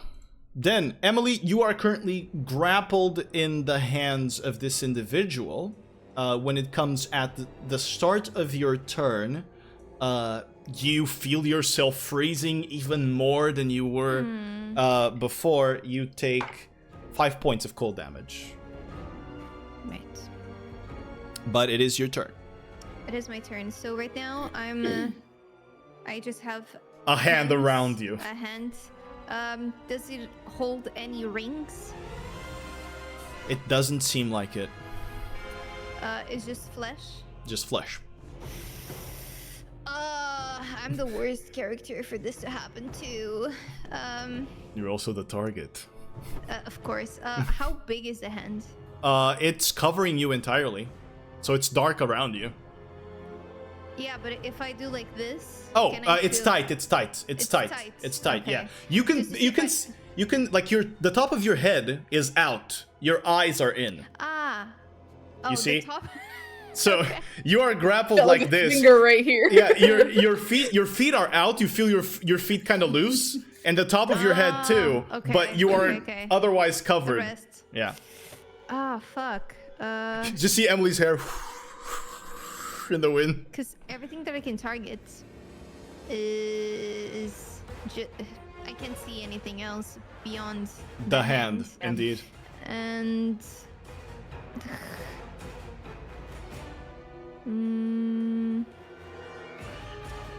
does this work? I can't see the creature, right? You 'Cause can I see, yeah, you can see it. It's the hand, so you can It's see the it. hand. Yeah. I'd also like to say that if you want to use your action to try to break free, you can roll acrobatics against its athletics Yeah. to see if you break free. That's also But possible. how high am I? I don't know, thing is dude. that- Did you smoke before? Did you hit it? you don't know exactly. It just kind of grabbed you and you just felt yourself being lifted up. Yeah. You're not sure. I'm kind of scared Yeah. at this point. Thing is, I'm gonna keep getting some damage because of the cold. My two options are either I try to break free from the hand, or I'll try to make the giant dance. Oh yes. We wanted to. Please. I mean, I kind of want to see that. So. This has to work at least one time in this campaign. It hasn't worked so far. All right, I'll do it. Odo's irresistible dance. Let's go. All right. This is, you're gonna have to hum because you're like completely covered. You can't play your instrument. You can't play your instrument because you're in there, but you can hum it out. All right. So what saving throw is that? Wisdom. Wisdom save. It is going to do it at advantage as it has nightmarish resistance from its contact with the Weaver, but Yeah. not very Okay, I rolled a natural 18 and a 4, so 18. It does not have a Wisdom modifier. It's a 19. All right, it fails. Nice. Okay, Make it so dance. can you describe the spell to me so that I know if he drops you or not? Oh, it's right Okay. there. I can read. Let me see. So yeah, it begins a comic dance to place shuffling, tapping his feet, and capering for the duration, Yeah. which will be a minute. Is that Mhm. it? And then it has to use all of its movement to dance without leaving its space. And it Okay. has disadvantage on dex saving throws and attack rolls. All right, so here's what happens. First of all, as you know, this is a contest of wills between yours and the Weaver. This creature does not have command of its will, so it has some sort of power against charm. This will happen for the entirety of the next round and up to the start of its next turn. All right? So it will have this. But Emily, are you trying to tell it any words as you're casting the spell?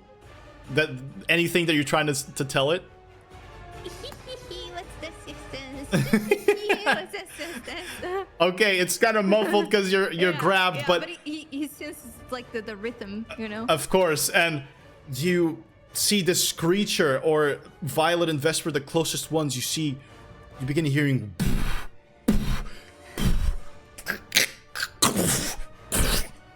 And this awkward creature, like expressionless, is just moving in the worst dance possible, tapping its feet, waving its arms around, and you see Emily's legs just move around as it's waving around with her in his hand. But it is dancing, and for now, you guys have advantage against it. Yep. All right. Shit. So Emily, I believe that's your turn. Yes. My god. Bringing us to Vesper's turn. Oh boy. There's a dancing giant holding my friend. There is a dancing giant holding your friend. I don't like that he's holding my friend. So I'm gonna try and free her. Understood. You're trying I'm going to knock at the hit at his arm. arm. Yeah, hit the joints, the funny bone that hurts, and you're like, ah, fuck. Understood. I'll allow that. Go ahead and roll attack at advantage. Advantage. How big are these guys? They are huge. They're giants. So they Thank are you. 20 math. I forgot what 20. my 20 is above 20 is going to hit. So Okay. for you to know, this is way above 4 meters, 5 meters tall. You know, it goes way beyond that. I suppose that we kind of stop having a sense of scale at that height, but it's like, I would say it's probably the height of like 2.5 cars stacked. But like horizontal, you just put them like this, stacked on nose to nose. He's a big boy, basically. He's a big boy. Go ahead and tell me how much damage that was. That is 12. 12 points 12 damage. of damage on its funny bone. On his funny bone. Yes. And we do it again. You do it again. All right. It's hard to hit the funny bone while he's wiggling it around, but you got a good sense of timing. You're a monk, so you managed to hit it once. Okay, that's 28. 28 hits. Go ahead and roll the damage. That is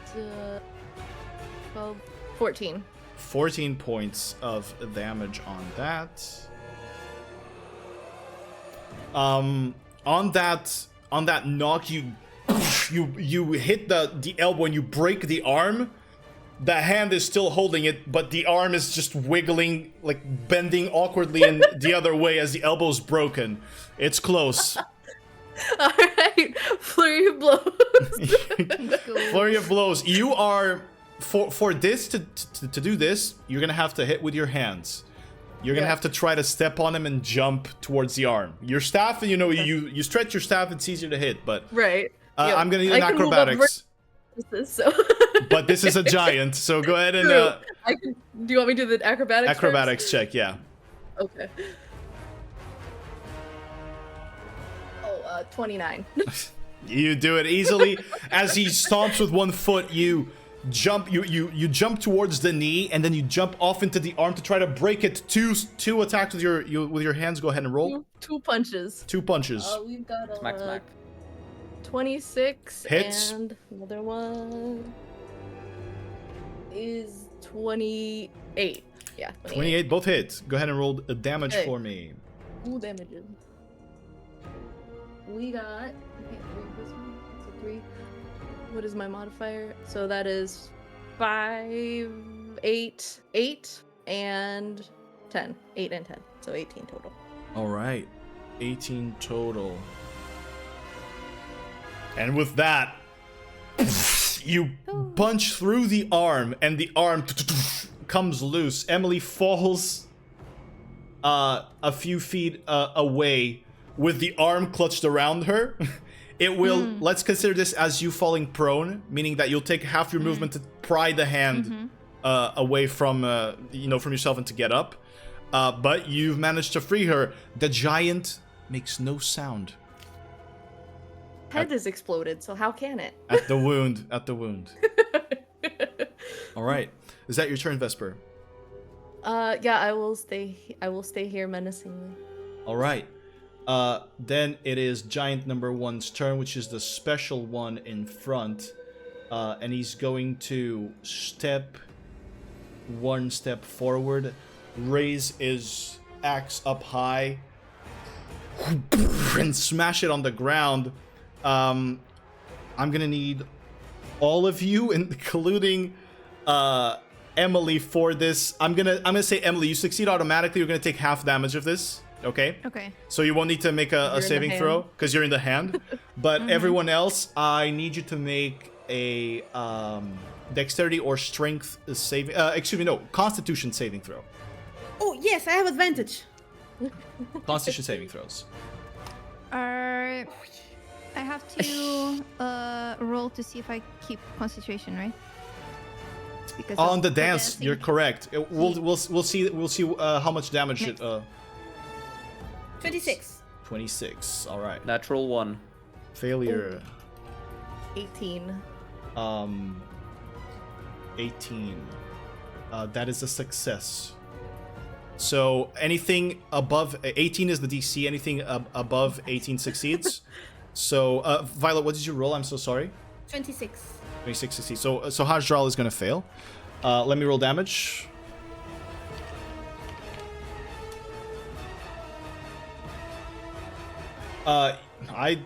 that could have been better. 41 points of damage to Hajdral, 20 points cold damage, 20 points of cold damage to the remaining people that succeeded. How much, sorry? 41 to Hajdral. As this wave of frost is thrown at you.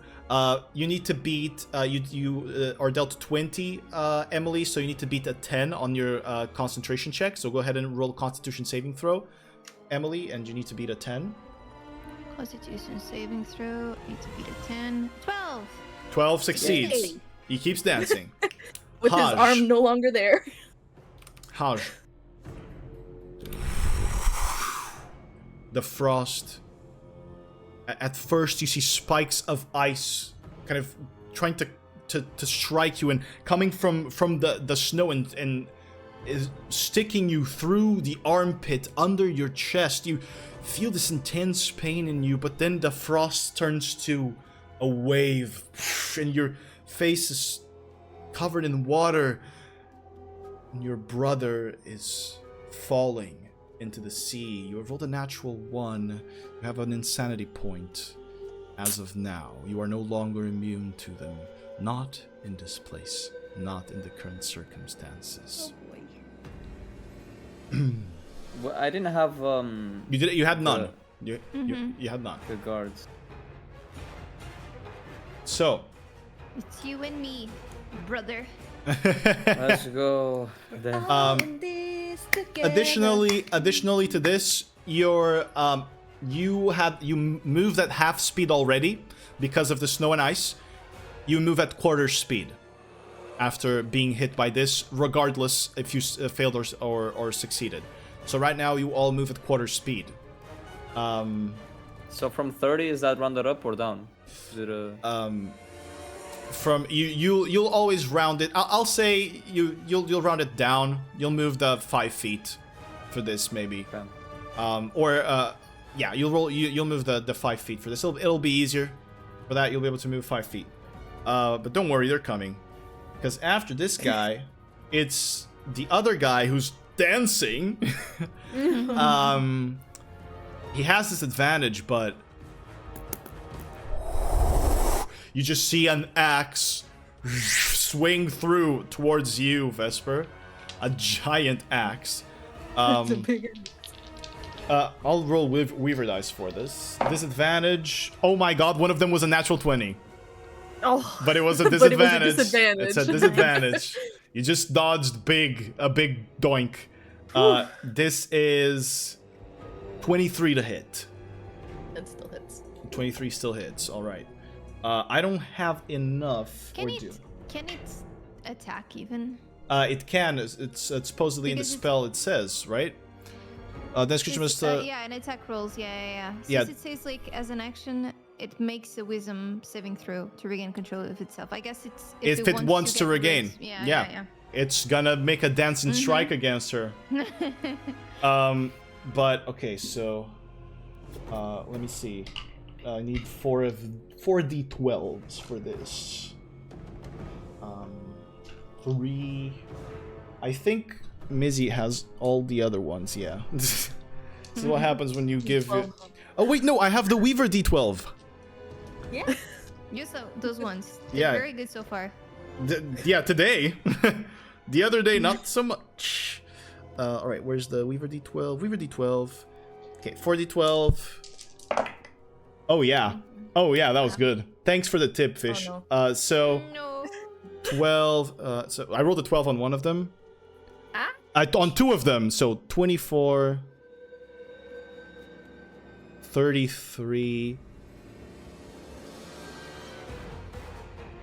46 points of 46 points of slashing damage. Do you have anything to reduce that? Like a reaction to say, whoa, no. I have nope. And you are just thrown from the hit, thrown towards Whee! Violet and Hajdral. I need you to make a dexterity or strength saving throw, Vesper, please. Yeah. Yeah, you can choose between both. Dog. Dog, Saving dog, throw? dog, dog. Yeah. Dog. Dex saving throw. Oh, 29. You land on your feet and you minimize the damage that is dealt to Violet. Violet takes 6 points of bludgeoning damage from being projected. That was its first attack. It's going to move forward. He can't move forward. You're right. Hey. Yeah, he has to use all his movement to dance. Yeah. Let me see one thing. He can't move forward, but he does have reach because he's a giant. So he still is going to make the second attack on you. Disadvantage. That is very low. 20 to hit. That misses. That misses. He does a pirouette after the second strike, kind of like a ballerina pirouette from the dance, and he goes for the other strike, and you duck it easily, predicting the movement. That was his turn. That could have been worse. That could have been a lot worse. Yeah, that hurt. All right. So after its turn, we come to Hajdral's turn. Okay, Haj, I'm gonna try doing a little spice here. So let's see if it pays off. Haj will hold on to his amulet, his sign of faith. He'll remove it from his head. He'll perch it up high. And with this, he will use 1 point of channel divinity to use Turn Undead. All right. The aura bursts away from you. There is no undead presence next to you. These creatures are bodies that are being controlled by something inside them at the moment. They are classified as aberrations and not undead. Goddamn, okay. Thus, the turn undead will fail. Alright. Okay, that's good information at least. Yes. With that, Hajdral will... He will use a 4th level mass healing word. All right, bonus action, 4th level mass healing word. Throwing your healing all around so that everyone can receive it. Go ahead and roll. So this will be 9. Wow. Hey man, Incredible. could have been worse, right? Not much worse. Could have been worse by 1 point, but you rolled a 1 and a 2. All right, Haj, does that conclude your turn, or would you like to move? You're 5 feet.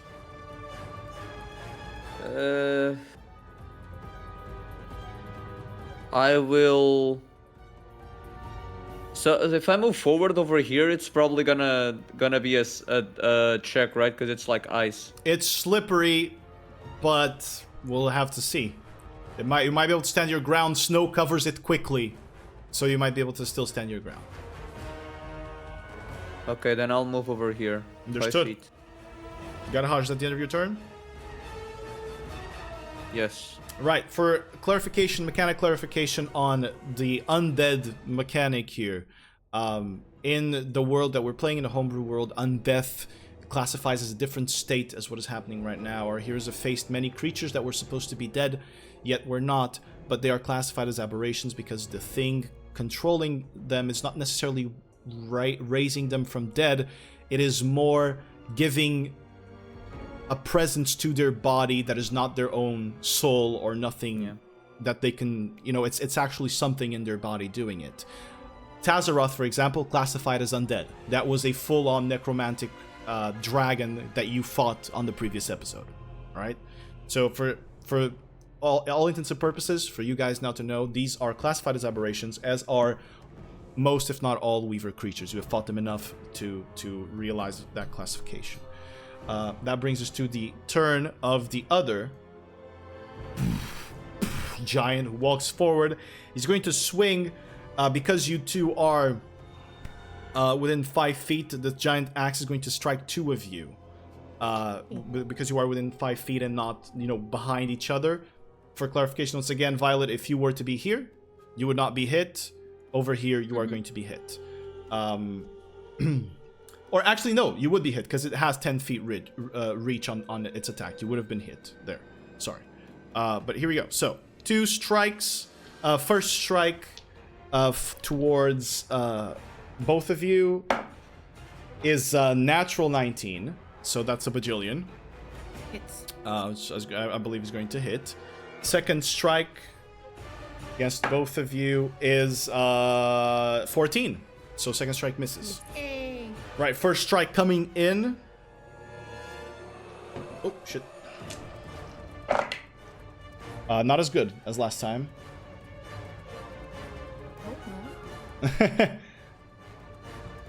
Sorry.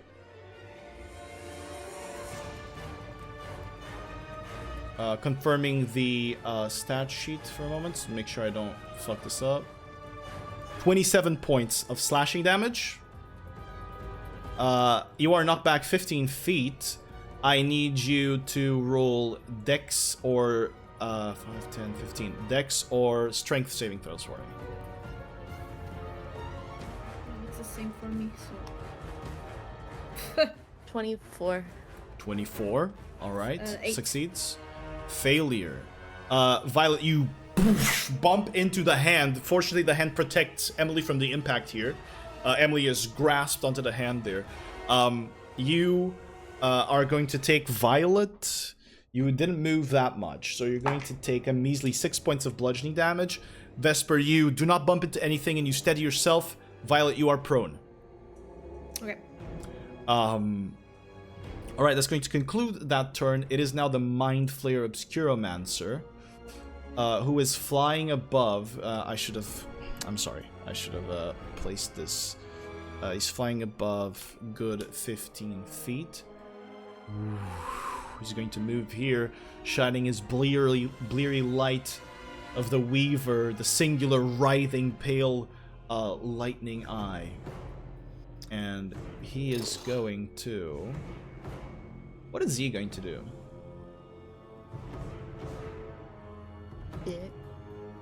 He's going to use... Yeah. There's one thing that he wants, but he's gonna have to do it. He's going to throw out. You see him you see the light float, and then the light gets covered by shadow, and something fires off from its head and vanishes into the ice. Emily, you feel something in your head, and as you do, you feel the presence push into your mind blank, push into the spell, trying to crack it, and is pushed away. You suffer no effect from its attempt at using its obscurial burst at you. And you can't hear the sound of frustration, but you feel the tension in the place rise as he fails that. He moved 15 feet. He's going to 15 feet up. Be at 30 feet flying. Alright. Nightmare Eater Obscuromancer turn is over. It's Violet now. You're prone. Okay. Right now I feel like the big guys are a problem because they hit hard. So the guy, either of them south, they both damage my friends. So yeah. I have half of my movement speed. So in this case, a quarter of my movement speed to them. Yeah. And I can fly, so I don't suffer from the rain, right? You do still, because there's a nice storm going. There's a blizzard going, so you're still right, okay. kind of Yeah, you're flying against it. Still flying against the blizzard. Okay, but is it enough to move 10 feet? I would say with your bonuses, Violet has a bunch of homebrew feats that improve her movement speed. One of them being Swift Vengeance, which causes her to gain extra movement speed when an ally is damaged towards a creature that damaged the ally. I would say yes, it is enough to move the 10 feet. But you were prone, so you would lose half. So let's calculate your total movement speed here. Okay? Okay. So I had 15 plus 30. 15 plus 30 was your total. So that was 45 movement. 45, yeah. So have that to get up. Yeah. And then after having that, that's 20, I'll say 25 feet. After having that, you have to have it again moving. So that is 10 feet. I'd say, yeah, sure. Okay. You can So move 10 I feet towards use that one. all my movement just to try to go there. My heels are... The giant there? Sorry. Am I inside what? The giant there? No, she's not. She's not Okay. inside him. She's not inside him. Fortunately. So my heels are on the Oh, snow, weird. so it's My- really hard to... Mine is not the same. Hold on. As the stream. Oh, You are not in the same positions. Hold on. I'm I staying have, inside. I have weird issues happening. Sorry. All right. You can So- refresh then. Right now, I'm in between two enemies. You are so within I melee have range of two. advantage. Indeed. And you already had advantage on your first strike because of Swift Vengeance as well. Exactly, yeah. So, how does the guy right next to me on my, the one east, how does he look? Does he Dancing. look- No, in terms of... Dancing and Hurting. lost an arm. Okay. There's no facial expression. There's only the lost arm where Vesper was knocking. This is what you see. You can't. And next turn he's not going to have advantage anymore. Disadvantage anymore. He's no longer gonna have disadvantage. Okay, I'm gonna hit him. Right, go ahead. First strike at advantage. Extra radiant damage from Swift Vengeance as well. Don't forget you heal from that Yes. one. So, first one is 27, 27 hits. and I am going to try to knock him out. Right, knockout strike from the Homebrew class fighter that we have running on the campaign, created by little old me. Plus, so I can choose an allied creature within 30 feet to give it a combo die that lasts 1 minute. Okay, So is Emily at 30 feet from me? she is. Okay. And they can choose to use it to boost up their AC Mm-hmm. until the end of their next turn. Okay. That's it. I'm going to choose Emily. You have your combo die. The end of my next turn? Yeah. Oh, so it's right next. Yeah. See, yeah, you can choose to use it for your AC. You can also choose to use it for other stuff, I think. Wait. But you just, if you want for it to be at your AC, you just roll it and it lasts until No, it's only to add to their AC. Oh, okay. All right. Very well. Additionally, if I complete a combo, Indeed. they can do something else. All right. Indeed. Okay. Plus. Okay. So, 1d8 bludgeoning, 1d8 lightning, or radiant. Sorry. 1d8 radiant. Where's my d8? I put them here. Okay, there it is. So, radiant damage is 7 plus so 12 radiant damage. Okay. And one of them I can heal. Yes. And 6 bludgeoning damage. 6 bludgeoning Oh. damage. Plus the 1d10, 8 bludgeoning damage. And you can add 8 to your AC, Emily. 8. All right. Add 8? Yep. Jesus. For until the end of your next turn. So here's a deal. I'm gonna clarify. Violet, if you read the beginning of the sentence, that creature can use the combo die on an attack roll, a damage roll, or at the start of their turn, they can choose to add it to their AC until the end of the next turn. Okay. You can use this for an attack roll or a damage roll as well, Emily, if you want. Or you can choose it for your AC, and it will boost your AC up until the end of your next But I turn. have to choose on my next turn? If you want what the I AC, want? yeah. If you want, no, I'm gonna say you keep the combo die. You can choose it as inspiration. You can choose it at the start of one of your turns. You can tell me if you want it for the AC. If not, you can save it for the damage roll or the attack and roll. it will last for a full thing. It will last for a Okay. full thing. Yeah. Okay. Alright. It's like an It's an inspiration. 8. It will work as an Alright. inspiration roll. So, And he has to do a Constitution saving throw of 19. did you heal for your radiant? Yes. Constitution saving throw 19 for the frost giant. That is very high. That is 26. Yeah. So he succeeds. That was your Okay. first attack. So next attack It's a natural 20. Holy shit! Damn. Nice. I never have those. Yes, you do. Shut the fuck up. No, I don't. It's been Shut up. years. It's been 88 years. No, it's not. Shut the fuck up. You dealt 222 damage in a turn. Be quiet. That was a lot of sessions ago. So with this, I am going to burst a second level smite. Does that mean a second level? So up is going to be Third upcast to level. third because of your boon of King Magnus. Yes. So third level smite, it's going to be Giga damage. a giga damage, yes. It's 4d8 just the smite. Oh, 48? Okay. Yeah, just a smite. Plus, no, it's 5d8 because it's an aberration. Your sworn target of your vengeance. Yay! Cool. Violet's a multi-classing paladin, and because the sworn enemy in this campaign is aberrations, she gets a bonus against them as well. It's 5d8. So I'm gonna roll the damage, the radiant, The radiant damage now. from the smite. Yeah. So 18, not doubled, 18 Yes. not doubled yet, so that is... and Oh, okay. from my aura, +4. So Plus 4. +8. So, oh, calm down. So 18 plus 4, so that's 22 doubled, that's 44. 44. 44 radiant damage. Yes. Alright. So, and the bludgeoning. So Alright, go ahead for the bludgeoning. 7. So 14 bludgeoning. 14 bludgeoning. Are you dumping a combo die into this or not? No, I'm not. Maybe I will. A quick strike. Just the damage. Quick strike. No, sorry, a knockout. Just try Knockout again. strike, okay. 19 again. Constitution saving throw.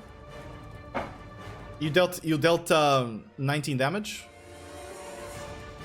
No, 19 Oh, Constitution saving throw. 26 again. Rolled exactly the same. Okay, so 12 bludgeoning damage. 12 extra. Yes, Is it doubled already? doubled already. Alright. I can't roll a 2. So that was your 10. second attack. Yes. Now for your third. The third one is going to be a 23. 23 hits. Better roll damage. So 1 radiant and 5 bludgeoning. 1 radiant and 5 blood. Total 5 bludgeoning? Yeah. That was a Oh, shit roll. sorry. Oh, I totally forgot my modifier on every roll. So 8 on the first one, 8 on the second one, and 8 on this one. I always forget the modifier. Can you please not? Sorry. Alright. The modifier doesn't double, right? No, it does No. not. It does not. As you see Violet rush through everyone that is not far enough to see, not the 15 feet, is beyond 15 feet away from the creature. That's just the ice storm. You just see a flash of light. This green flash of light, blearing the snow, and as you punch the dancing giant, where are you punching him? Well, I can't reach very far. Yeah, you so probably have to be I'm the punching. legs. Yeah, probably just the legs. You in the break. kneecap. You Yeah. break Or right in one the of them. balls. You wouldn't reach the balls. You break Oh. one. They don't hang that low, okay? You Like break. punching back. You burst out a leg. You punch it out. Just break it with the radiant light of Mayodrift. The vines thorned around the leg burst it out of him, and he falls to one knee. Still dancing in place without one of its legs, as you have dealt enough to break one of them. Well, he is. From that, you surmise he's very hurt. Okay. You have dealt 100 damage essentially in one turn. He's still standing. Actually, I mean, more. he's Still dancing. You have not dealt more than standing 100. anymore, but Yeah, not that. Yeah, but he's still dancing. He's committed to Emily's act. I mean, all right, Emily, it's your turn. Half movement speed to get away from the hand. Yeah, I'll do it. How far can I cast spells right now? 15 feet. It's 15. Yeah. But the other dude is up in the air. 30 feet. 30 feet, yeah. 30 feet up in the air. It's too much.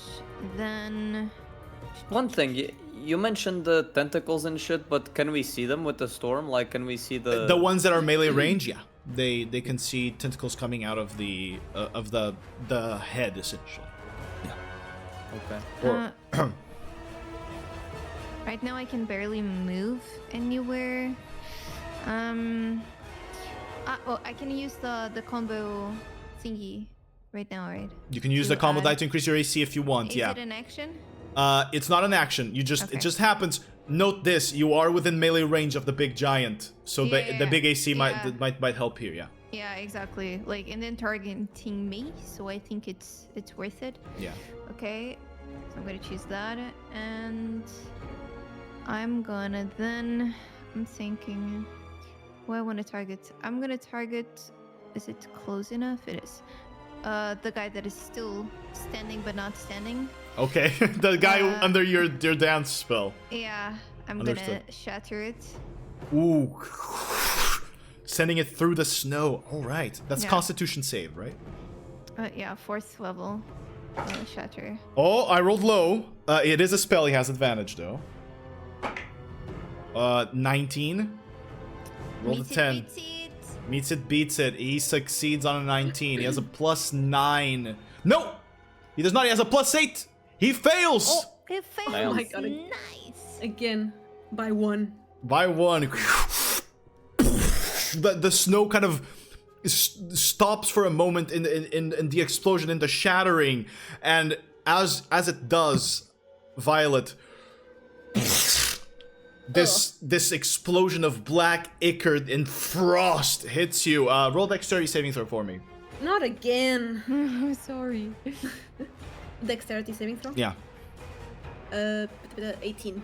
18 succeeds. You take a measly old 3 points of cold damage as the giant explodes. You see it as it dances and the shatter hits. The form just bursts out in ichor forward, and the body slumps on the broken leg. It is down. Can I remove the body, or would you like to use the body? I thought of using it with telekinesis, but. All right, you can. Then I'll keep it here. It's just so I know. how Can you to like delete. gray it out or don't- something? I don't think I I can. can, right? Like, I don't really know exactly how well I can use it, like with the axe and just. You can certainly try. It holds a lot of Yeah. pounds. The Yeah, whoops, it does.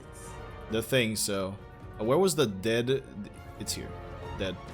Where was the dead? It has a little skull now. It says it's dead. Like No, just said the plus teeny 10. little thing. Hello, Scully. I'm gonna bonus action Bardic Inspiration for Hajral. Bardic inspiration on Hashdral. You have resistances. Yeah. Indeed, Emily. That's a D12 from you now, right? Yep. Yep. All right. Excuse me, Emilio. Emilio. All right. Is that in your turn, Emily? Yeah. Emilio. Jesus. Or do you wanna try to move away and use the bonus AC to try and get out of range from that guy? Can I even move? Because I used half of my. You can move the movement. 5. You I can can move the move. 5. I can move you.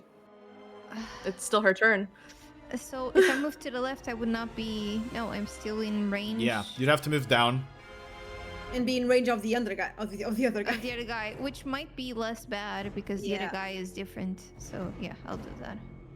Okay. All right. We'll save the feat there from Vesper. That guy's gonna make an attack of opportunity against you. You have 8 Wait, to your. but I didn't use the AC thing. You did. You have +8 AC. Oh, okay, okay. He's gonna make the opportunity attack against you. So you have +8 to your AC against this. Okay. Mm-hmm. Oh, that's low. It's still pretty high for him. But that's a 21. Nope. 21 misses. Let's go. The combo die inspiration as Violet shows off with her barrage of strikes is enough for you She to flexes. it's enough for you to be You're welcome. It's enough for you to be inspired and mimic her movements, dodging away the same way she does, and making Violet proud in the process. All right, Vesper's turn. You tree. Guardian of Nature, tree form. Yeah, tree. I just think the extra AC is gonna help me a little bit, maybe, hopefully. All right, Vesper. I think it's Vesper's skin 10. turns to pink bark as she activates her gauntlets, her claws, and Guardian of Nature. You're concentrating on it. yes, concentrating, and I have advantage on concentration saving throws. Goodness gracious! All right. Because of the tree.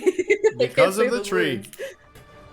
All right. So bonus action there tree. is Yep. And action. This is a large man, and I wish to whack. All right, go right And ahead. I have advantage. You do. Because of tree also. That is 20. No. Yeah, over 20 hits. 21. 21, yeah. And I forgot my modifier again. My brain is not functioning. Yeah. It's fine, guys. It's just giants, okay? 12, 3, 14 on the first one. 14 on the first one. Yeah. He's too big for Crusher, right? I had a feeling. This is very heavy. Yeah. Next one. Yeah, 28. That hits. Go ahead and roll damage for me. 12. 12 points of damage. All right. And actually, I'll fucking Death Strike that one. I'll add Okay. an extra D8. For extra D8, go ahead. Yeah. Just cause. Oh, 6. So That's another pretty 6. good. All right. So Vesper, whereabouts are you striking him? I'm going for the shins. Going for the shins. 2 strikes with the staff. The second one empowered. Through the storm, kind of pushing your staff through, whistling higher than the winds blowing around you. With each hit on the legs, you see the leg, kind of the bone crack. You feel the skin is hard and it cracks too, as if it was almost made of stone. You sense that hitting its legs will perhaps hamper them. Seems like big guy, weak knees sort of deal. You yell to hit at its shins. All right. Vesper, is that your turn? Does that conclude it? Yeah, that's me. I might move. What? No, I stay. Stay there. Understood. Yeah.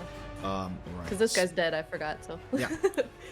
Guy up at the top. Let's see if he regains his smash. His cold smash. He does.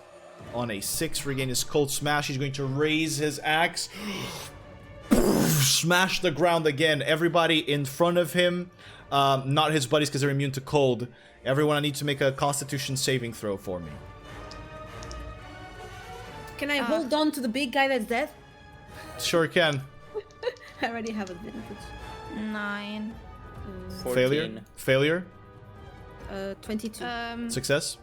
Make you have. 34. Yeah, I know, but You don't want to use it? You can use it. You have resistance, and you can use the inspiration dice. And if you fail, anyway, you keep it. You don't have to spend it. If you fail, you keep it. Yeah, I'm just thinking if there will be another thing that it'd be better for me to use. Because there's like a giant spellcaster looming above us. I'm scared that he'll do something wiki with me. I mean, he's Your focusing turn. on Emily. He focused on that turn. Let's see if he... Do you use it or not? No, I won't. All right, then you fail. Vesper, what was your roll? 4. 24. Foda-se. All right, so both the double V's succeed. All right, so let me roll that again. Anyone who failed takes 40 points of cold damage. Those who succeed take 20. 40? Haj, Yeah. Haj takes 20 Exactly. because the I take inspiration 20 damage? because the inspiration grants you resistance from Emily's feet. Not those feet. Her feet, whatever. So, that's going to conclude his turn. That's his action to do that. You guys, once again, are affected by the cold here, meaning that the movement speed, the debuff that you had, remains. The extra movement debuff remains. This was only Constitution, not Dexterity. No, Or Constitution. choose? No, Only Constitution only. Yeah. All right. So that was him. The other one's not dancing anymore. He's dead. So now we go. Excuse me. We go for Hajdral. Also, by the way, I decided against having two of them go at the same time. I decided having them each go in their own initiative. All right, Haj, it's your turn. All right. What will Haj do? So it's 15 feet to cast a spell, right? Indeed. Okay. Storm does not seem to be Then- breaking. Hajdral will cast. He will cast a B. Mass Cure Wounds. He can get everyone with this, right? You would be able to get all of you, and you can get one of the 15. giants if you want to. Yeah, I'll pass, thanks. Go right ahead. Summon the healing energy of Dalgar, piercing through the blizzard. But tell the Obscurimancer that I want to heal them, so tell him to come closer. Okay, I'll make I'll sure. fix him up, okay? I'll make sure. All right, Mass Cure Wounds. That will be 22 Ooh. points of healing for everybody. Nice. Thank you. Not a bad roll. Healing half of that damage from the Yeah. AoE. Yeah, awesome. And with my bonus action, je n'ai pas nada. I don't have much. I mean, I use level. No, yeah. I think it's over, buddy. I think your That's turn's it. It's over. There's nothing else. over. Give up. Next giant. I knew I was. I am indeed going insane. Thank you. No, I'll pass. Thank you. I'll just stay here. I'll stay put. Giant steps forward. He's gonna hit both you and Emily, with the first one being Emily, now that she's away from the hand. So, 2 strikes, 1 at Haj, 1 at Emily. The first time, so... Boop, boop. Oh my god, I rolled... Remember when I said I was rolling really well? I rolled under 10 again on both of those. So that is a total of, for Emily... Or for the first strike, it's 1 for both, I'm sorry. 1 roll for both. So for the first strike, that is... a 17 to hit. No. Misses Fails. both of you. You both duck. Though the other one is lower. So you both The power of friendship.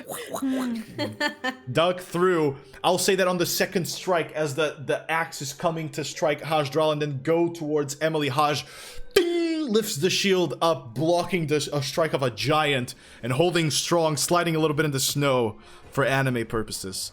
Dark Souls 3 parry sound. Except this guy's not gonna be knocked. Or Yeah, not gonna be if ripostable. only I could slightly walk forward. Not allowed. 4,000 HP. All right, now we come to the Obscuromancer's turn. Well, it kind of sucks that he couldn't do that to you. So he's going to... He's going to be sad. And And cry. he can't take actions. Take the action to be He sad. suffers the condition of sadness. No, he's gonna Obscurial Burst someone else. Come at me, bitch! Let's see. There's one person that is healed. He's gonna Obscurial Burst Haj, because he also has an Insanity point. Haj, I need you to make an Intelligence or, per Emily's ability, Wisdom saving throw. The And DC for this is 18. You have advantage on intelligence because of the gift, since we're close to each other. So if you'd like to make Intelligence, you'd have advantage. If you switch it to Wisdom, you will not have advantage. Yeah. But you still have the Plus 1 or Inspiration. plus 11. And the bardic inspiration. Yeah, you Yeah. still have Yeah. Bardic Inspiration. 21. 21 succeeds, which means you are going to take half of this damage. You take 41 points of psychic damage halved, so 20 points of psychic damage as the creature moves up a little bit forward. You see it fly, the light blearing down, and then covered in shadow, the shadow vanishes and Haj, something strikes at your head. 20 points of psychic damage as something tries to grapple your brain inside. It is going to move a little bit back again. Still flying 30 feet up in the air. Violet's turn. Yeah, 30, 35, 10, 15.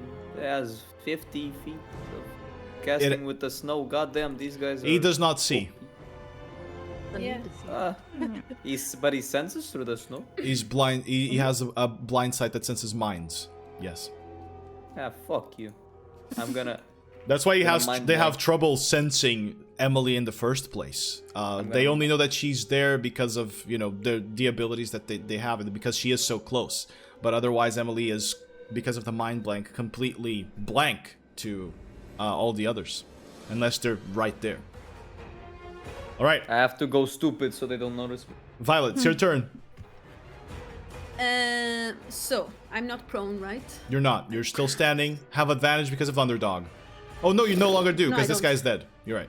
But I will say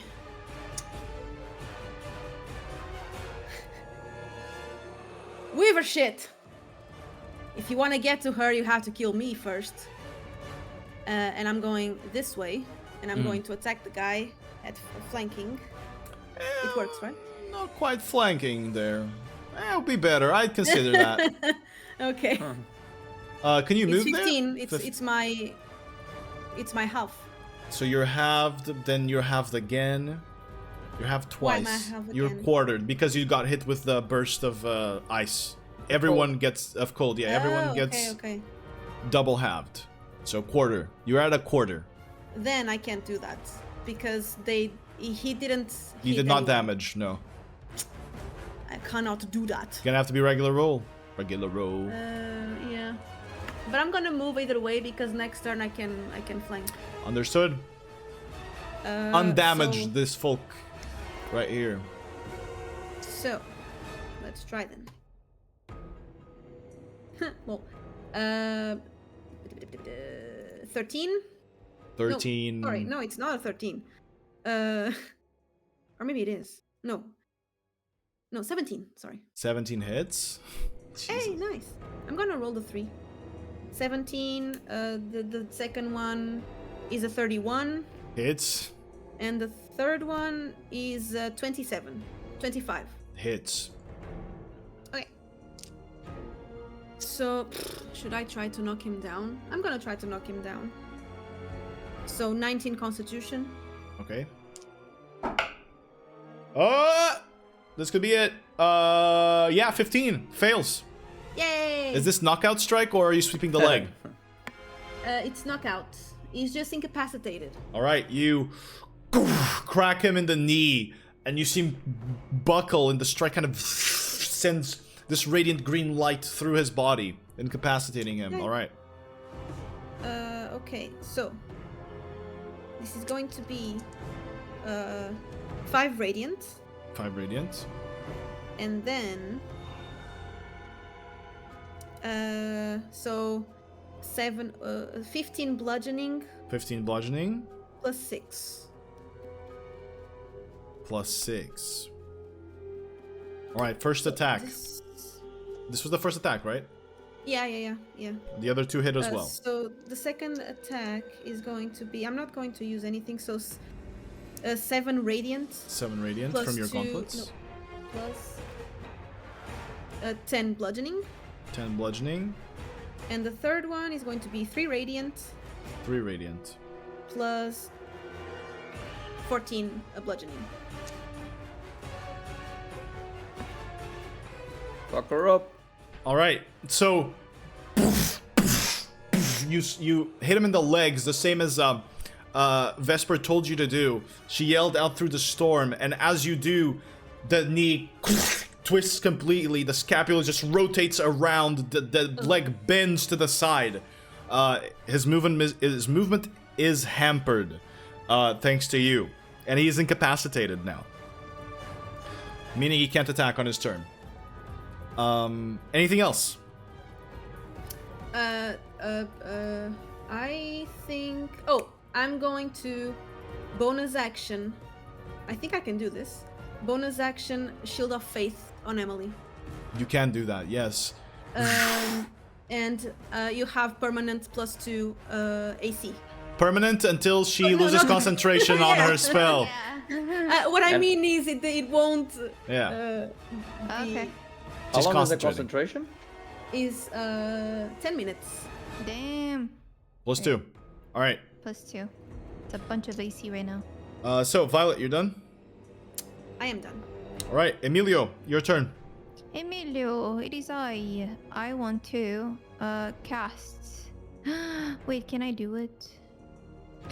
Where is the axe from the guy that died? It's right there. Neck. It'll be on him. Let's consider it on him at a distance that he is. Yeah. Perfecto. So I am casting. I'm trying this. I never tried this. So, telekinesis on it. All right.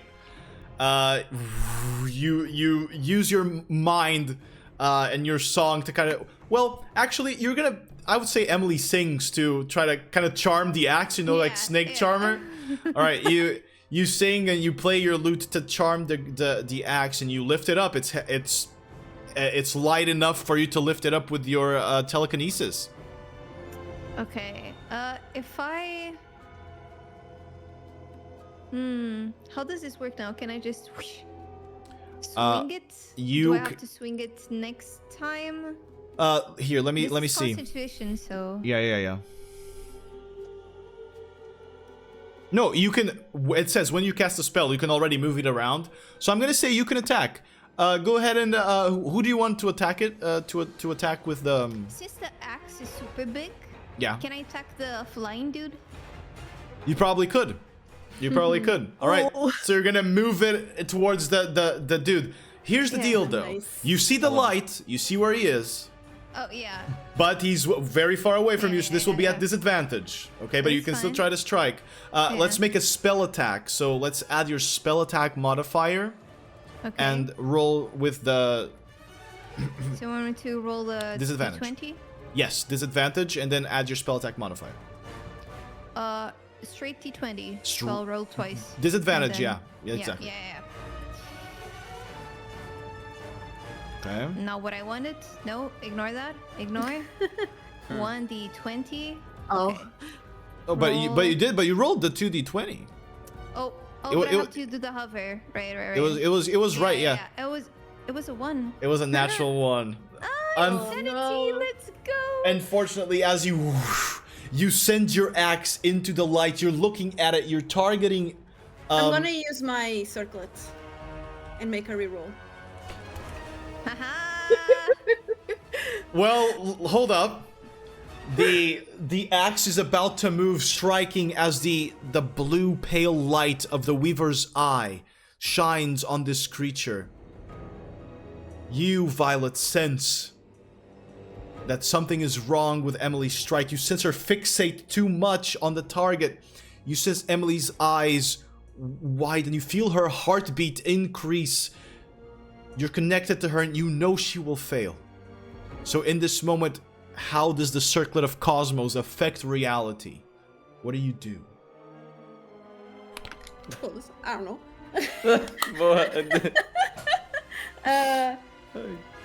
As I sense her heartbeat increasing, I do have a blind sight of 10 feet, so I Yeah. can actually feel her.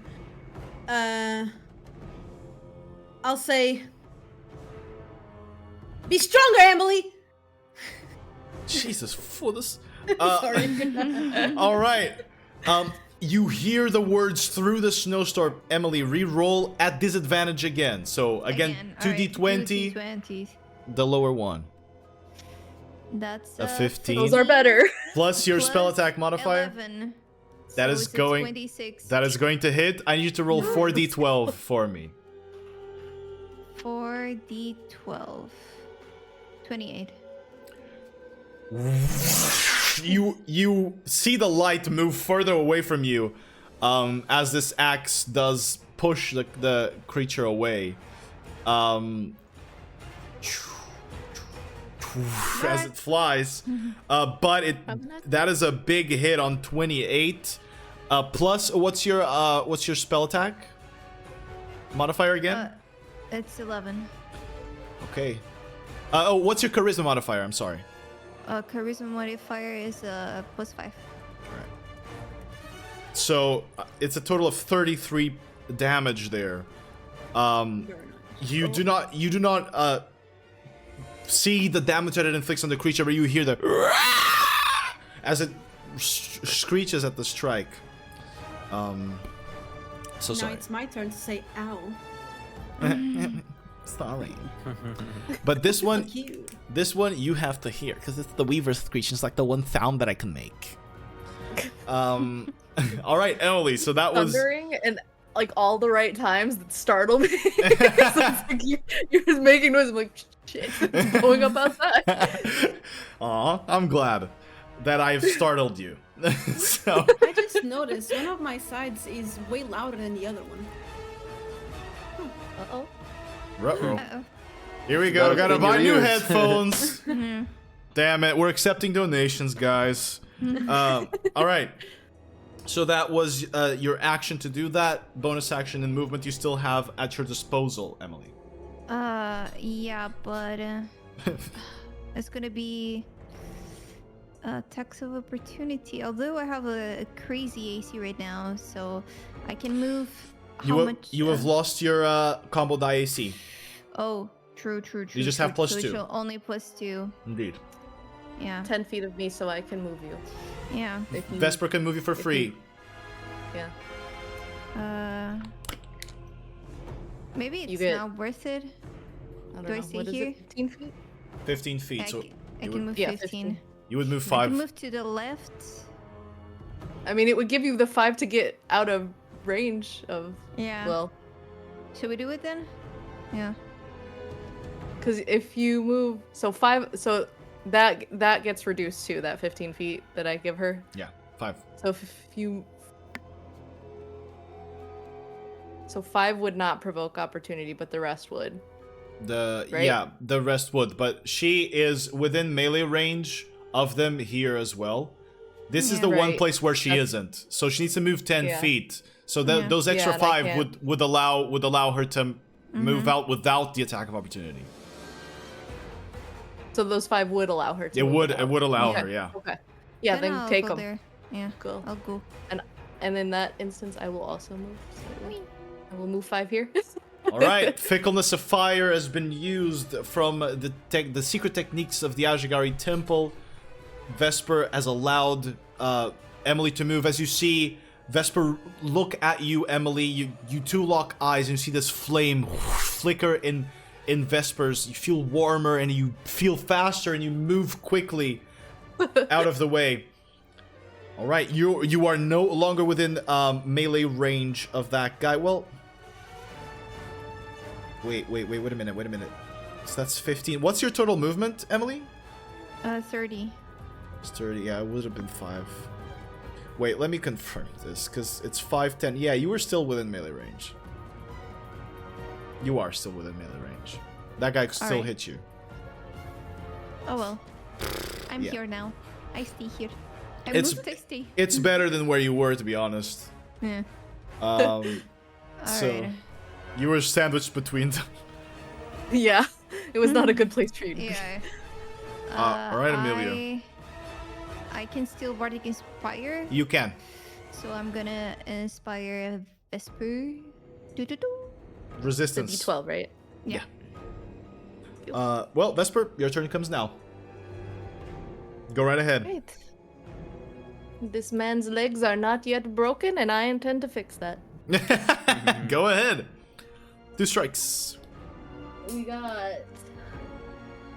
Ooh, that one was low. That is. With the numbers 17. It still hits. Oh, good. Okay, good. These are very big, not very dexterous individuals.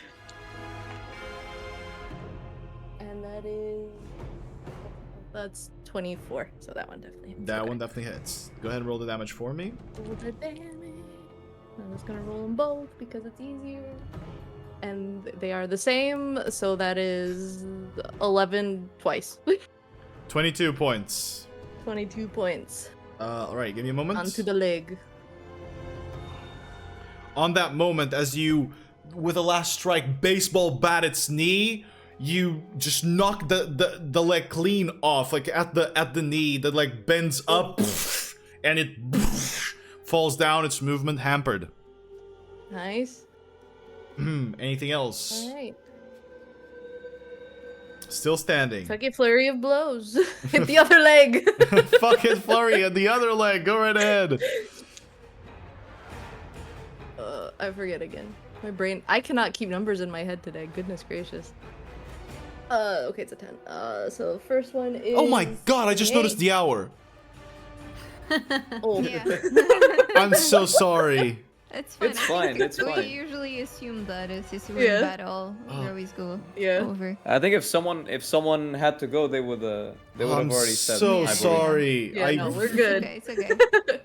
Okay. It's Saturday today, at least. Exactly. Okay, first one was 28. Hits. The second one is 21. Hits. Okay. That is the modifier minus 5. So 9 and 8 9 and 8. Whew, all right. on the other leg.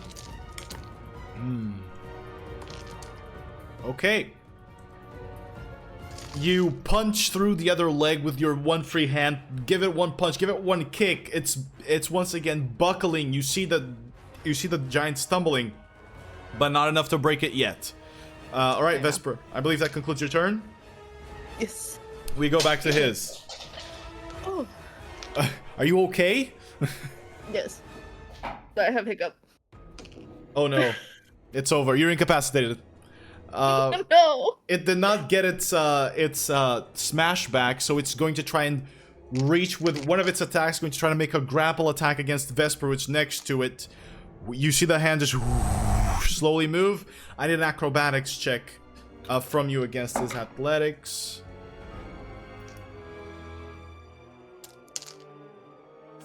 Acrobatics, right? Yeah. 28. I rolled a 21 for him. You move out of the way, and as the hand is brought back up, he's going to strike down at you. So, his attack. You are within... Ooh. That's not good. That's not good. That is for his second attack. He has 3 attacks. For his second attack, that is an 18. These weapons, these giant axes made of obsidian, this black glass that you now see, they critically hit on 18, 19, and 20. This is going to be a critical hit. The other one was a 24 to hit. The other one. Beats it, beats it. All right, so 2 hits, one of them critical hit. You're I- resistant. You have resistance. I know. Oh, that's true. Thank God. I didn't roll that high.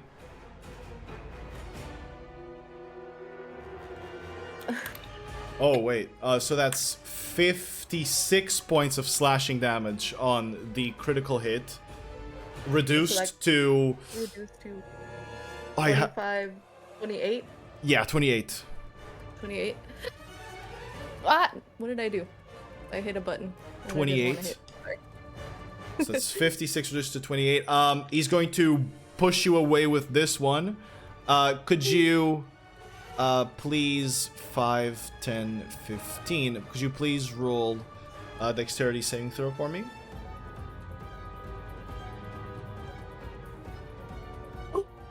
Dog! Natural 20. You stand. You stand. Now he can move. He can still move. Ooh. Still. He can still Thank move you, at dog. he can still move at half his movement speed because he has one of his legs up. Vesper, you are hopping. at the precipice as he drags down. You are going to be knocked away again. The other attack had already hit. You take Oh, goodbye, guys. You take 19,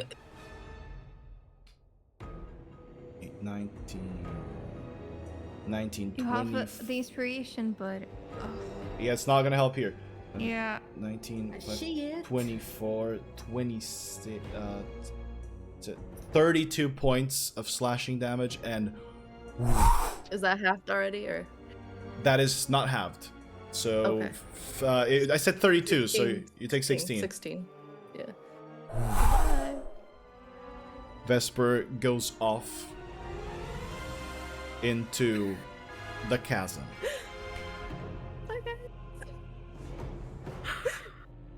We will see what happens on Vesper's turn. Oh my god. Slow fall, please. Right, the other giant is dead. It brings us to Hajdral. You hear Hajdral, a giant smash in a from Vesper, and then you hear a Yeah. I can barely see and hear. you cannot see where Vesper has gone, but I'm just telling the sounds that you've heard over the storm. Right. Okay.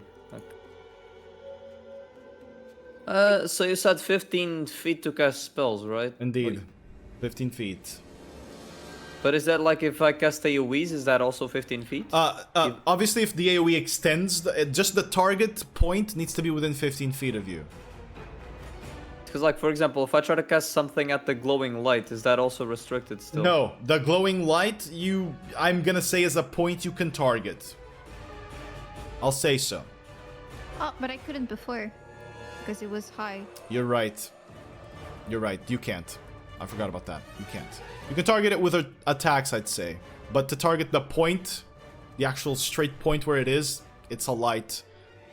I can't give you disadvantage on that as I do on attacks, so I'm just gonna block it, yeah. You're right. It's because for example, I have spells that are like, But just for clarification, this was what I understood. I thought you meant to target an area within 15 feet, but it would reach the creature? No, is it it's, what Emily's just said? A point is beyond the 15 feet. Yeah, it's like, for example, I see the light and I try to cast it at the light, no. but if the light is 15 feet away, I can't, right? It's beyond, yeah, no. But what I was interpreting, what I thought, because of your sunburst, is if you cast to a point within 15 feet and the area covers it, obviously it will still hit. Yeah, but... Okay, so... Okay, so all the range... Okay, all range is restricted to 15 feet. Okay. Indeed. Alrighty then. Okay. Alrighty then. Well, Haj will... How is Emily looking? She's fine. She's fine.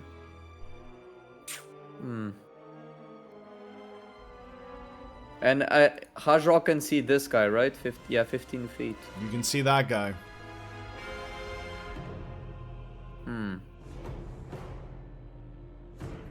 What will I do? Okay, maybe I'll Can I see his head? the giant's head? I'll say that's a little bit difficult. You see like the beginning of the neck. Like the base of the neck, maybe.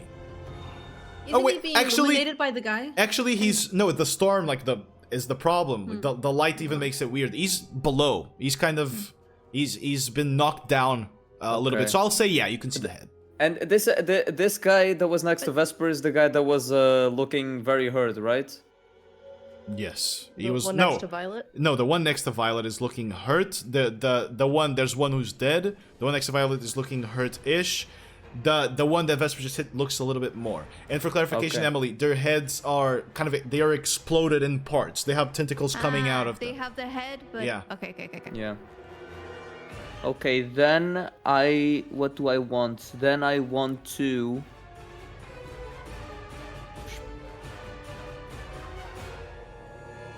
I'm sorry, I'm trying to evaluate options. I'm very sorry. Don't know if I'll forgive you.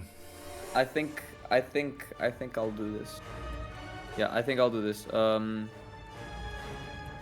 mean, I was thinking of casting Call Lightning. Would that work in this atmosphere even? You can certainly try. Weaver creatures. They are resistant. Then fuck it. I'll just cast Shatter at level 3. You're gonna do the Emily play. I will. I am imitating my idol. All right. Aw. Constitution saving throw against magic. He has advantage. Natural 20. Still takes half damage though. So Yes. So, a level 3 Shatter will be a 15. So 7. 7 points of damage on it. I tried to aim at above the neck, if that even matters, but I don't know if that makes any difference. You see the creature move with the impact. Does not seem to have made any difference, at least with the damage you've dealt. But you have heard it.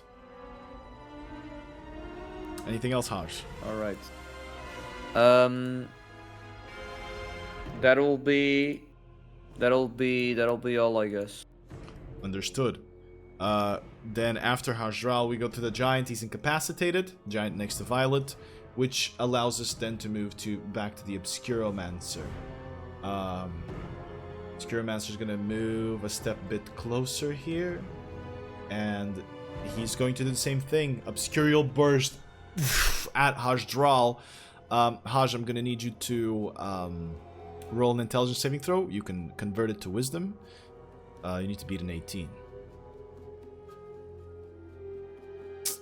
You still have So, bardic inspiration. 14. Yeah, I'll lose a bardic inspiration. Yeah. Understood. So it's a 1d12, right? Yeah. 1d12. 12. There you go. Thank you. That succeeds, which Thank means you. you can trigger your thing if you want it. Me, yeah. I'm gonna pass it to, well, who doesn't have it, which is Violet. Violet, as you see Hajral block away the psychic damage. I'm so inspired. You indeed are. Let me roll. Let me roll for the damage. 32 halved, because you've succeeded. So 16 points of psychic damage to you, Hajral. It's gonna move further back. All right. Are you done? So how much was it? Sorry. 16. Did I just ask myself if I was done? I was gonna say, are you done, Obscuromancer? What the fuck is wrong with me? You got brain rot. God, it was Tazzoroth. All right, Violet, it's your turn. Okay, as soon as I hear Vesper screaming, do I hear like Yeah. or do I hear You have not heard a crunch. You just heard her scream, and the scream get a little bit fainter. It's not enough yet. I'm gonna say roll perception check for me. Okay. Will that be my action? No. Okay, cool. Perception, dirty 20. You can hear like the faintest hint of the sound moving away. You're not sure if it's the storm, not sure if she fell, but given her position, it might damn well be possible. Okay, hearing this, Violet's instinct is Misty Step right away to her. Okay, 30 feet, Misty Step. Do you have to target a zone? I think An it's area? a place I can see, I think. If it's Wait. a place you can see, you can Misty Step 15 feet. Oh, that you can see, yeah. Then it has to be 15 feet, 15 foot Misty Step. This guy here is gone. I'm gonna delete him because you're using his axe. Yeah. So that So, 15 feet is here. yeah. And,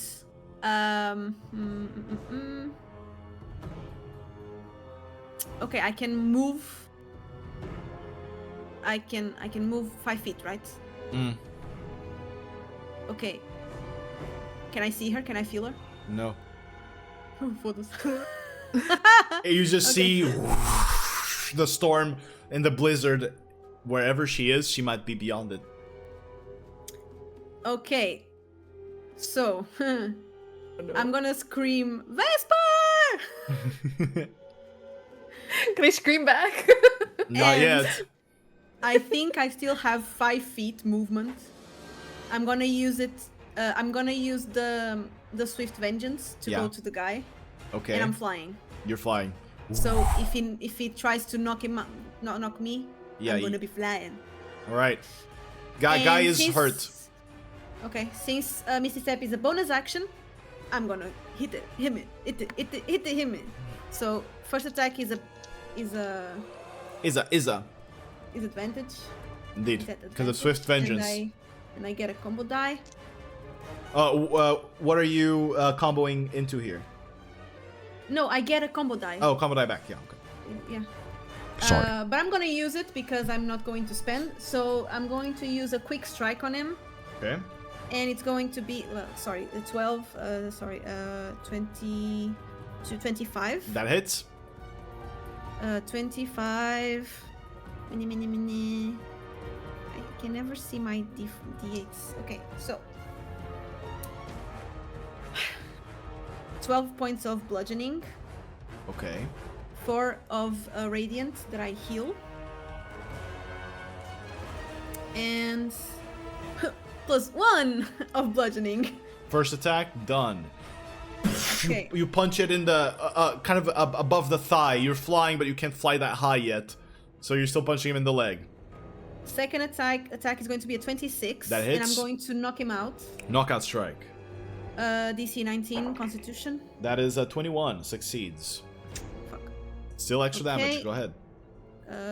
Yes. So it's going to be the same dice. So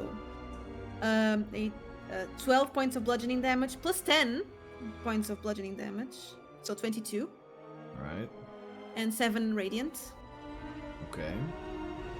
Third attack. It's going to be 30. 30 hits. As you smack him in this second strike on his one other leg, you see it buckle, and your hand actually punches through the leg, ripping out bone with you, a chunk of like this brittle bluish bone, and it is now dragging itself to move. It cannot use its legs anymore. Yeah. And it's looking hurt. Oh, since he was prone, Very can hurt. I have advantage?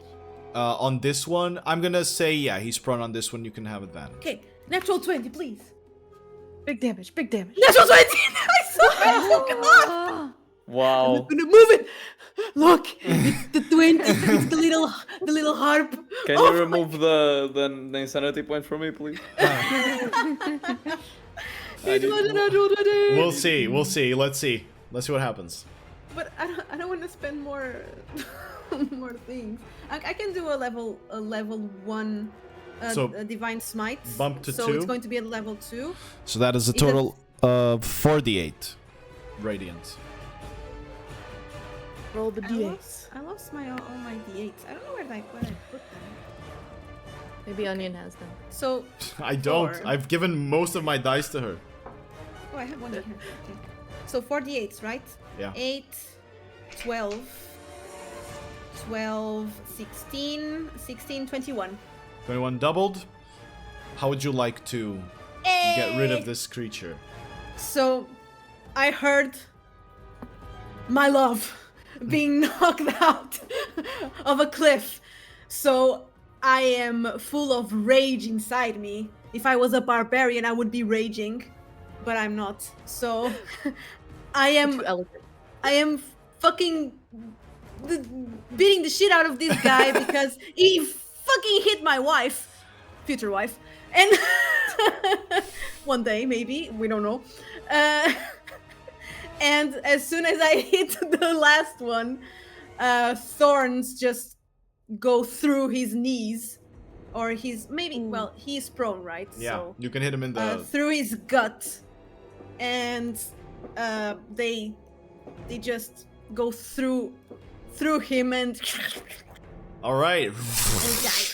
The thorns form upward, creating this strange kind of freezing tree that bursts out of his back as he is knocked down. This one also, the body is over there. Do you need any other bodies, Emily, or can I delete this one too?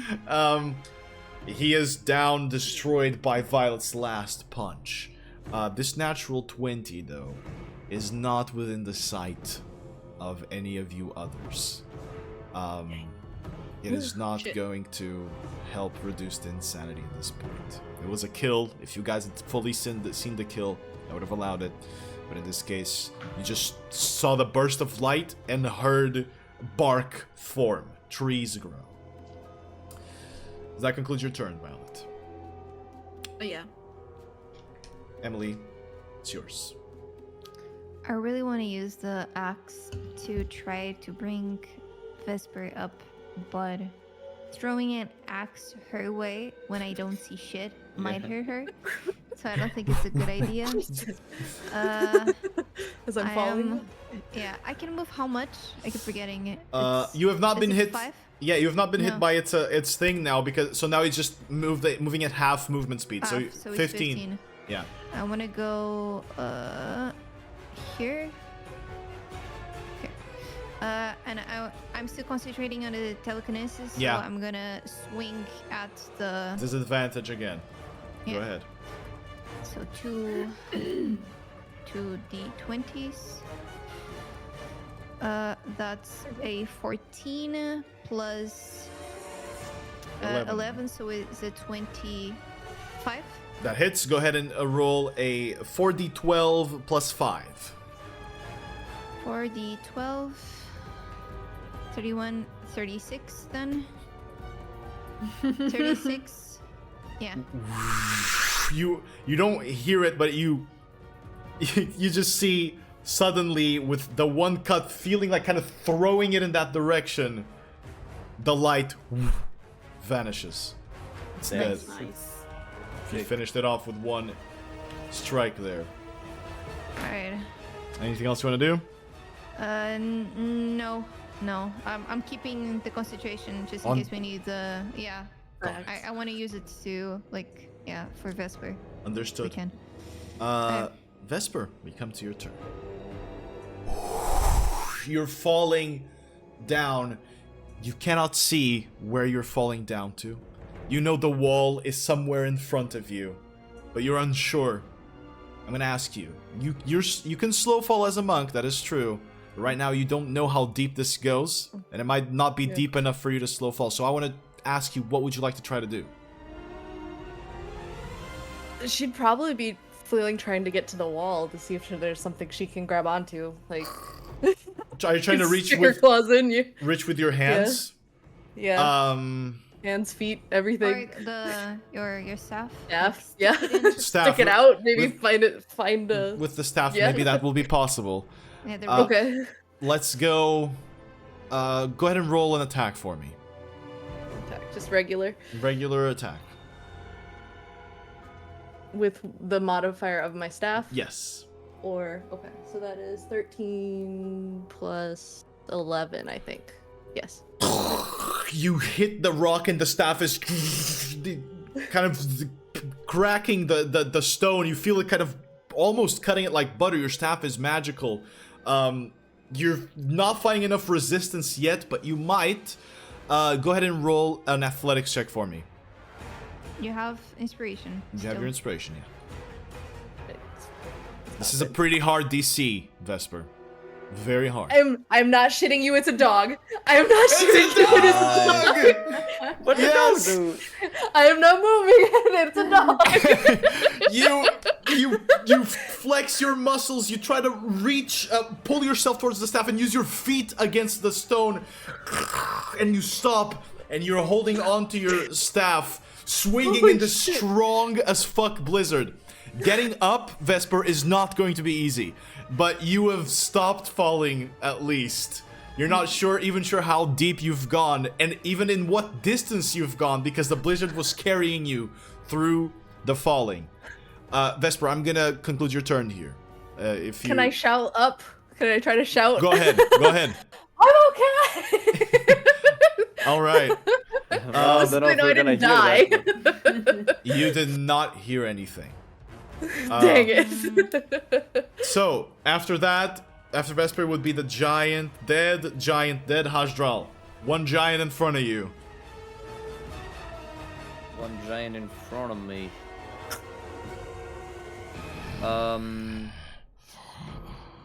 He's looking kind of hurt, right? Ish, not very A much. little bit, right? Yeah, not as much as the others. Is were. he still incapacitated? No, Okay, so he can whack you. He can whack you now. It's possible. Barrage will take one step to the right, and Battle stands ready. He'll turn around and just fuck him up with his Tempest Judgment. Throwing the Tempest Judgment forward. Go ahead. I'm gonna try to aim at the part of his head that has like the tentacles. All right, go ahead. You're gonna. So it's as if you're shooting out the harpoon. Yeah. Okay, go ahead and roll an attack for me. Okay, so it is. Why is it not rolling? What the fuck? Tempest Judgment is thundering in my background. I'm clicking it and it's not rolling. Hold on a second. I'm sorry. Hey man, I don't know. I guess we just consider that your attack didn't happen. Yeah. It's not doing. No. It's a 1d10, 1d20, right? Then d20 plus your attack modifier. Yeah, Okay, it's a 9 plus 7, so it's 16. that is going to hit. Good. Go ahead and Alright. roll the damage for Tempest Judgment. Don't forget to add the extra radiant because you're a cleric. Yeah, the divine strikes, right? Yeah, exactly. So 1d6 plus 12, that is 7. 7. And let me see how much is the divine strikes. Divine strike, 2d8 thunder damage, which I can change, right? No. Thunder is fine. Lightning is a problem. So 2d8 thunder damage. Go ahead. Oh my god. 2. Wow. I am so sorry. You rolled Yeah. ones on both. That fucking sucks, dude. Okay, so 9. Okay. Oh, I'm so sorry about that, dude. No problem. It hits the head. The thunderous burst seems to kind of move the giant, but not enough damage to cause any more impact. All right, Haj, you're standing put there, standing guard over Emily. Yes, the harpoon didn't latch onto him, right? It just like No, I'm smacked considering him. this a melee attack. Because you're Okay, technically okay. doing a melee attack. Okay. All right. It is its turn. You're right in front of it. It has lost its direction. But there's still the Weaver's intent on this. So he is going to move here.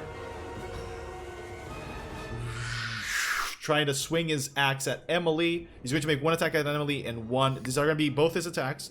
One at Emily, one at Hajdral. So one attack at Emily, one at Hajdral. Let's do the Emily one first. Low. 15. Nope. Misses. Hajdral, 15 again. Oh my god. I am rolling under 10 again. We're back, guys. I had a few good rolls, but now it's done. Both of the strikes miss as he swings the axe wide. Both of you dodge out of the way, ending its turn. Obscuromancer is dead. Violet, it's yours. Since he didn't attack anyone, does my flying stop? Your flying is going to stop. You're going to land. Okay.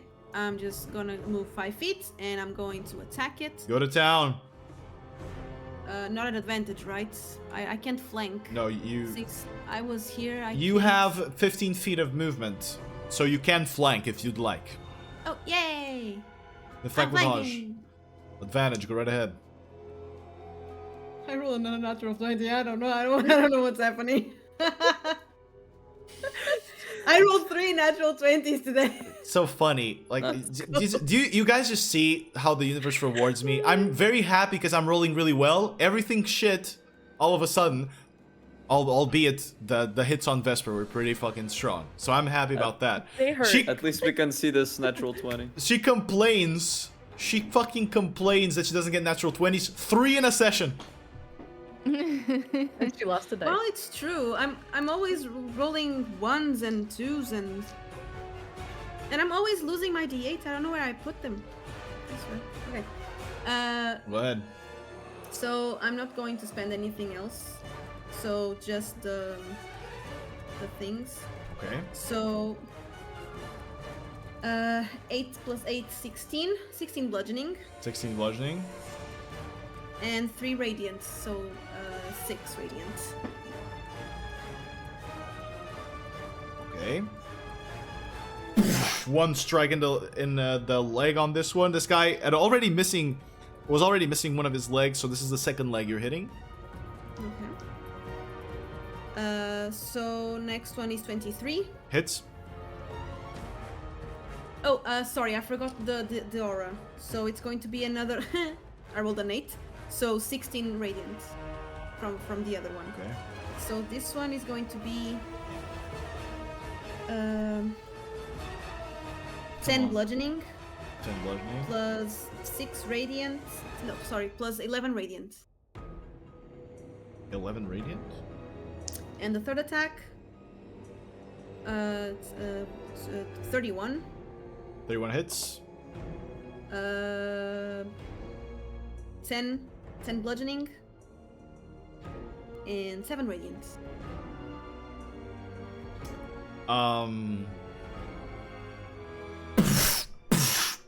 You break off the third leg. The third leg? The third leg! I'm sorry. His cock! His penis? Holy shit! Violet, I was able to hit his Brutal. balls. this is the second time Missy is destroying a fucking. I mean, What? yeah, because of Gogis. Oh, no, but that yeah. wasn't. Yeah. That was kind of destroying it. Yeah. I'm so was trying to sorry. help. Now it's canon. It's too late. I'm clipping. I'm so sorry. The cockbreaker. Violet the cockbreaker. I'm so I don't know. Oh my god. I don't know Dogard the why- Frostbreaker and Violet Ion the cockbreaker side by side. I don't know where this came from. I really don't. What a day. I have to pee again because I laughed too hard. Okay. You break his second leg. I don't know why I said third. Third attack, second. That was leg. it. That must have been it. With your third attack, you broke his second leg. Witnessing this natural 20, Violet, you have a choice. Actually, no. Haj and Emily have a choice. Which one of you would like to be rid of the insanity point? I think it's better for Emily. Yeah. Dropping Yeah, the insanity point honestly, from yeah. Emily. Emily, you see the radiant light, the thorns wrap through it. I will say, guys, it's very low HP. So, combining your efforts together, I will say you can be rid of this creature before its turn comes. And I will not make you spend more spell slots on it. Okay. I would just swing. the Exactly, axe. the axe probably Yeah. finish it. This time not at disadvantage too. So bringing us out of combat. I cannot believe I said the third leg for some reason. It's so funny. It's so funny. How's Vesper doing? Is she? We're gonna find out about Vesper in a moment. I am in a hole. Vesper. Vesper. Before we end the session, guys, let's find out about Vesper, shall we? If you guys don't mind. Yes, please. Vesper. The wind is blowing. You are struggling to hold on. You get a chance to try to climb, okay?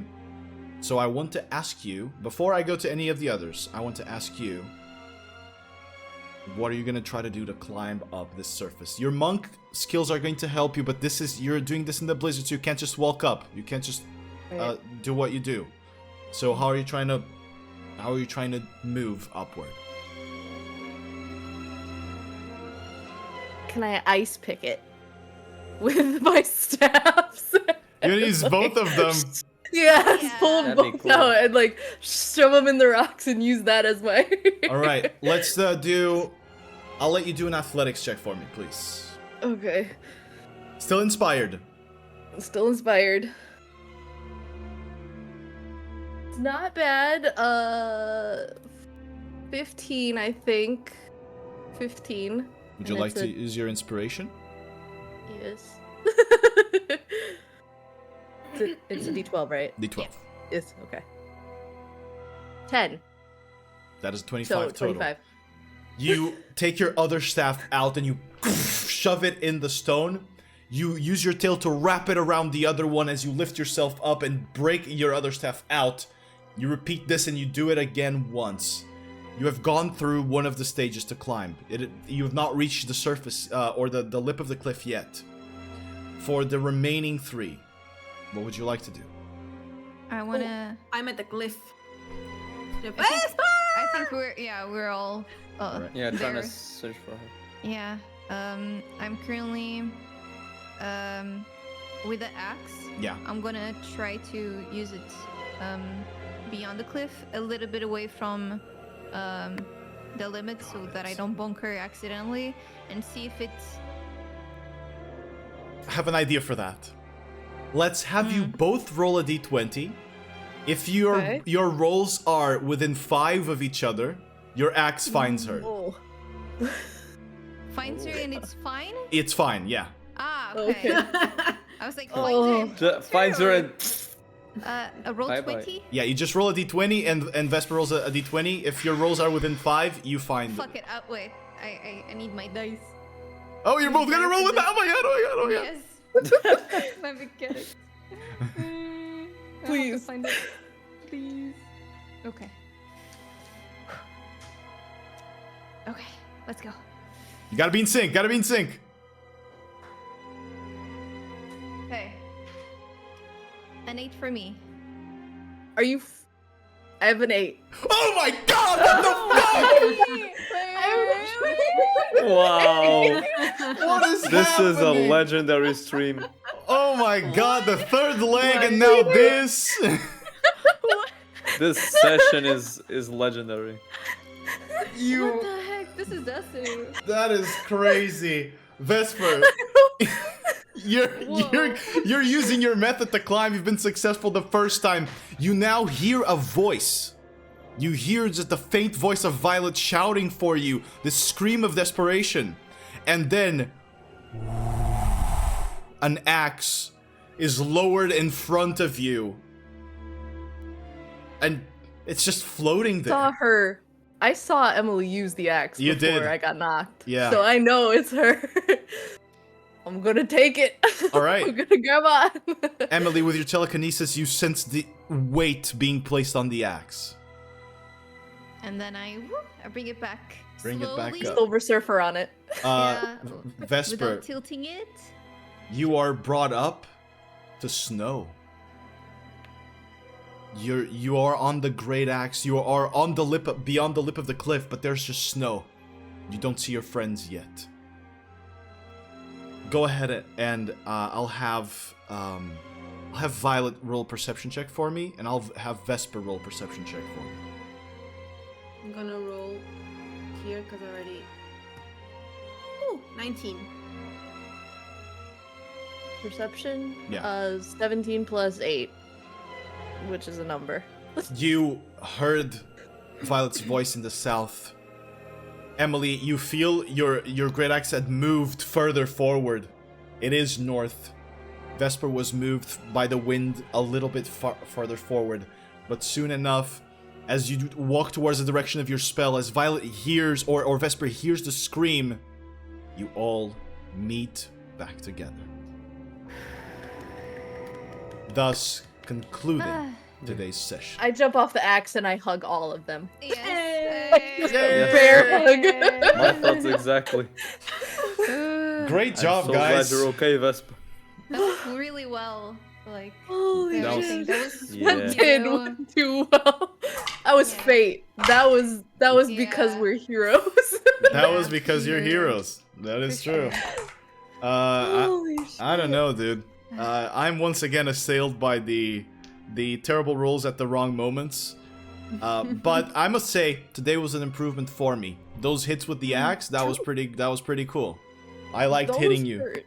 Yeah, I liked hitting you with the Those axe. hurt a lot. I am thankful that I took tough as my feat. Yeah. That extra HP was very nice. But yeah, here in the ice and the blizzard, you have concluded a step of your journey. And it seems that The Weaver is here. God. You already knew that he was here, and he is ahead of you. The Weaver's cult is ahead of you. Alright, so, anyway, thank you to everyone who's watching, thank you to everybody on Twitch, and thank you to everybody that watches us on YouTube. We really do appreciate it when you do, it's awesome. I never say this, but if you guys have any, comments that you'd like to make regarding the campaign, anything that you'd like to see improving, or anything that you've just liked in particular about the session, or anything bad, you can also say something bad, if you'd like. I don't mind. I will consider all criticism, unless you tell me something like, screw your mom. Then maybe I'll consider it. Not a worthy comment, but whatever. Anyway, Nice save. I do it all the time too. You don't get me wrong, but It's different when I do it. Yeah, it's different when I do it. I'm the streamer and the YouTuber. We can do it. They can't. We're protected by internet law. But yeah, we'll see you for the next session. We are drawing closer and closer to the end. Thank you for sticking with us. And yeah, we'll see you next time. Bye-bye. Bye.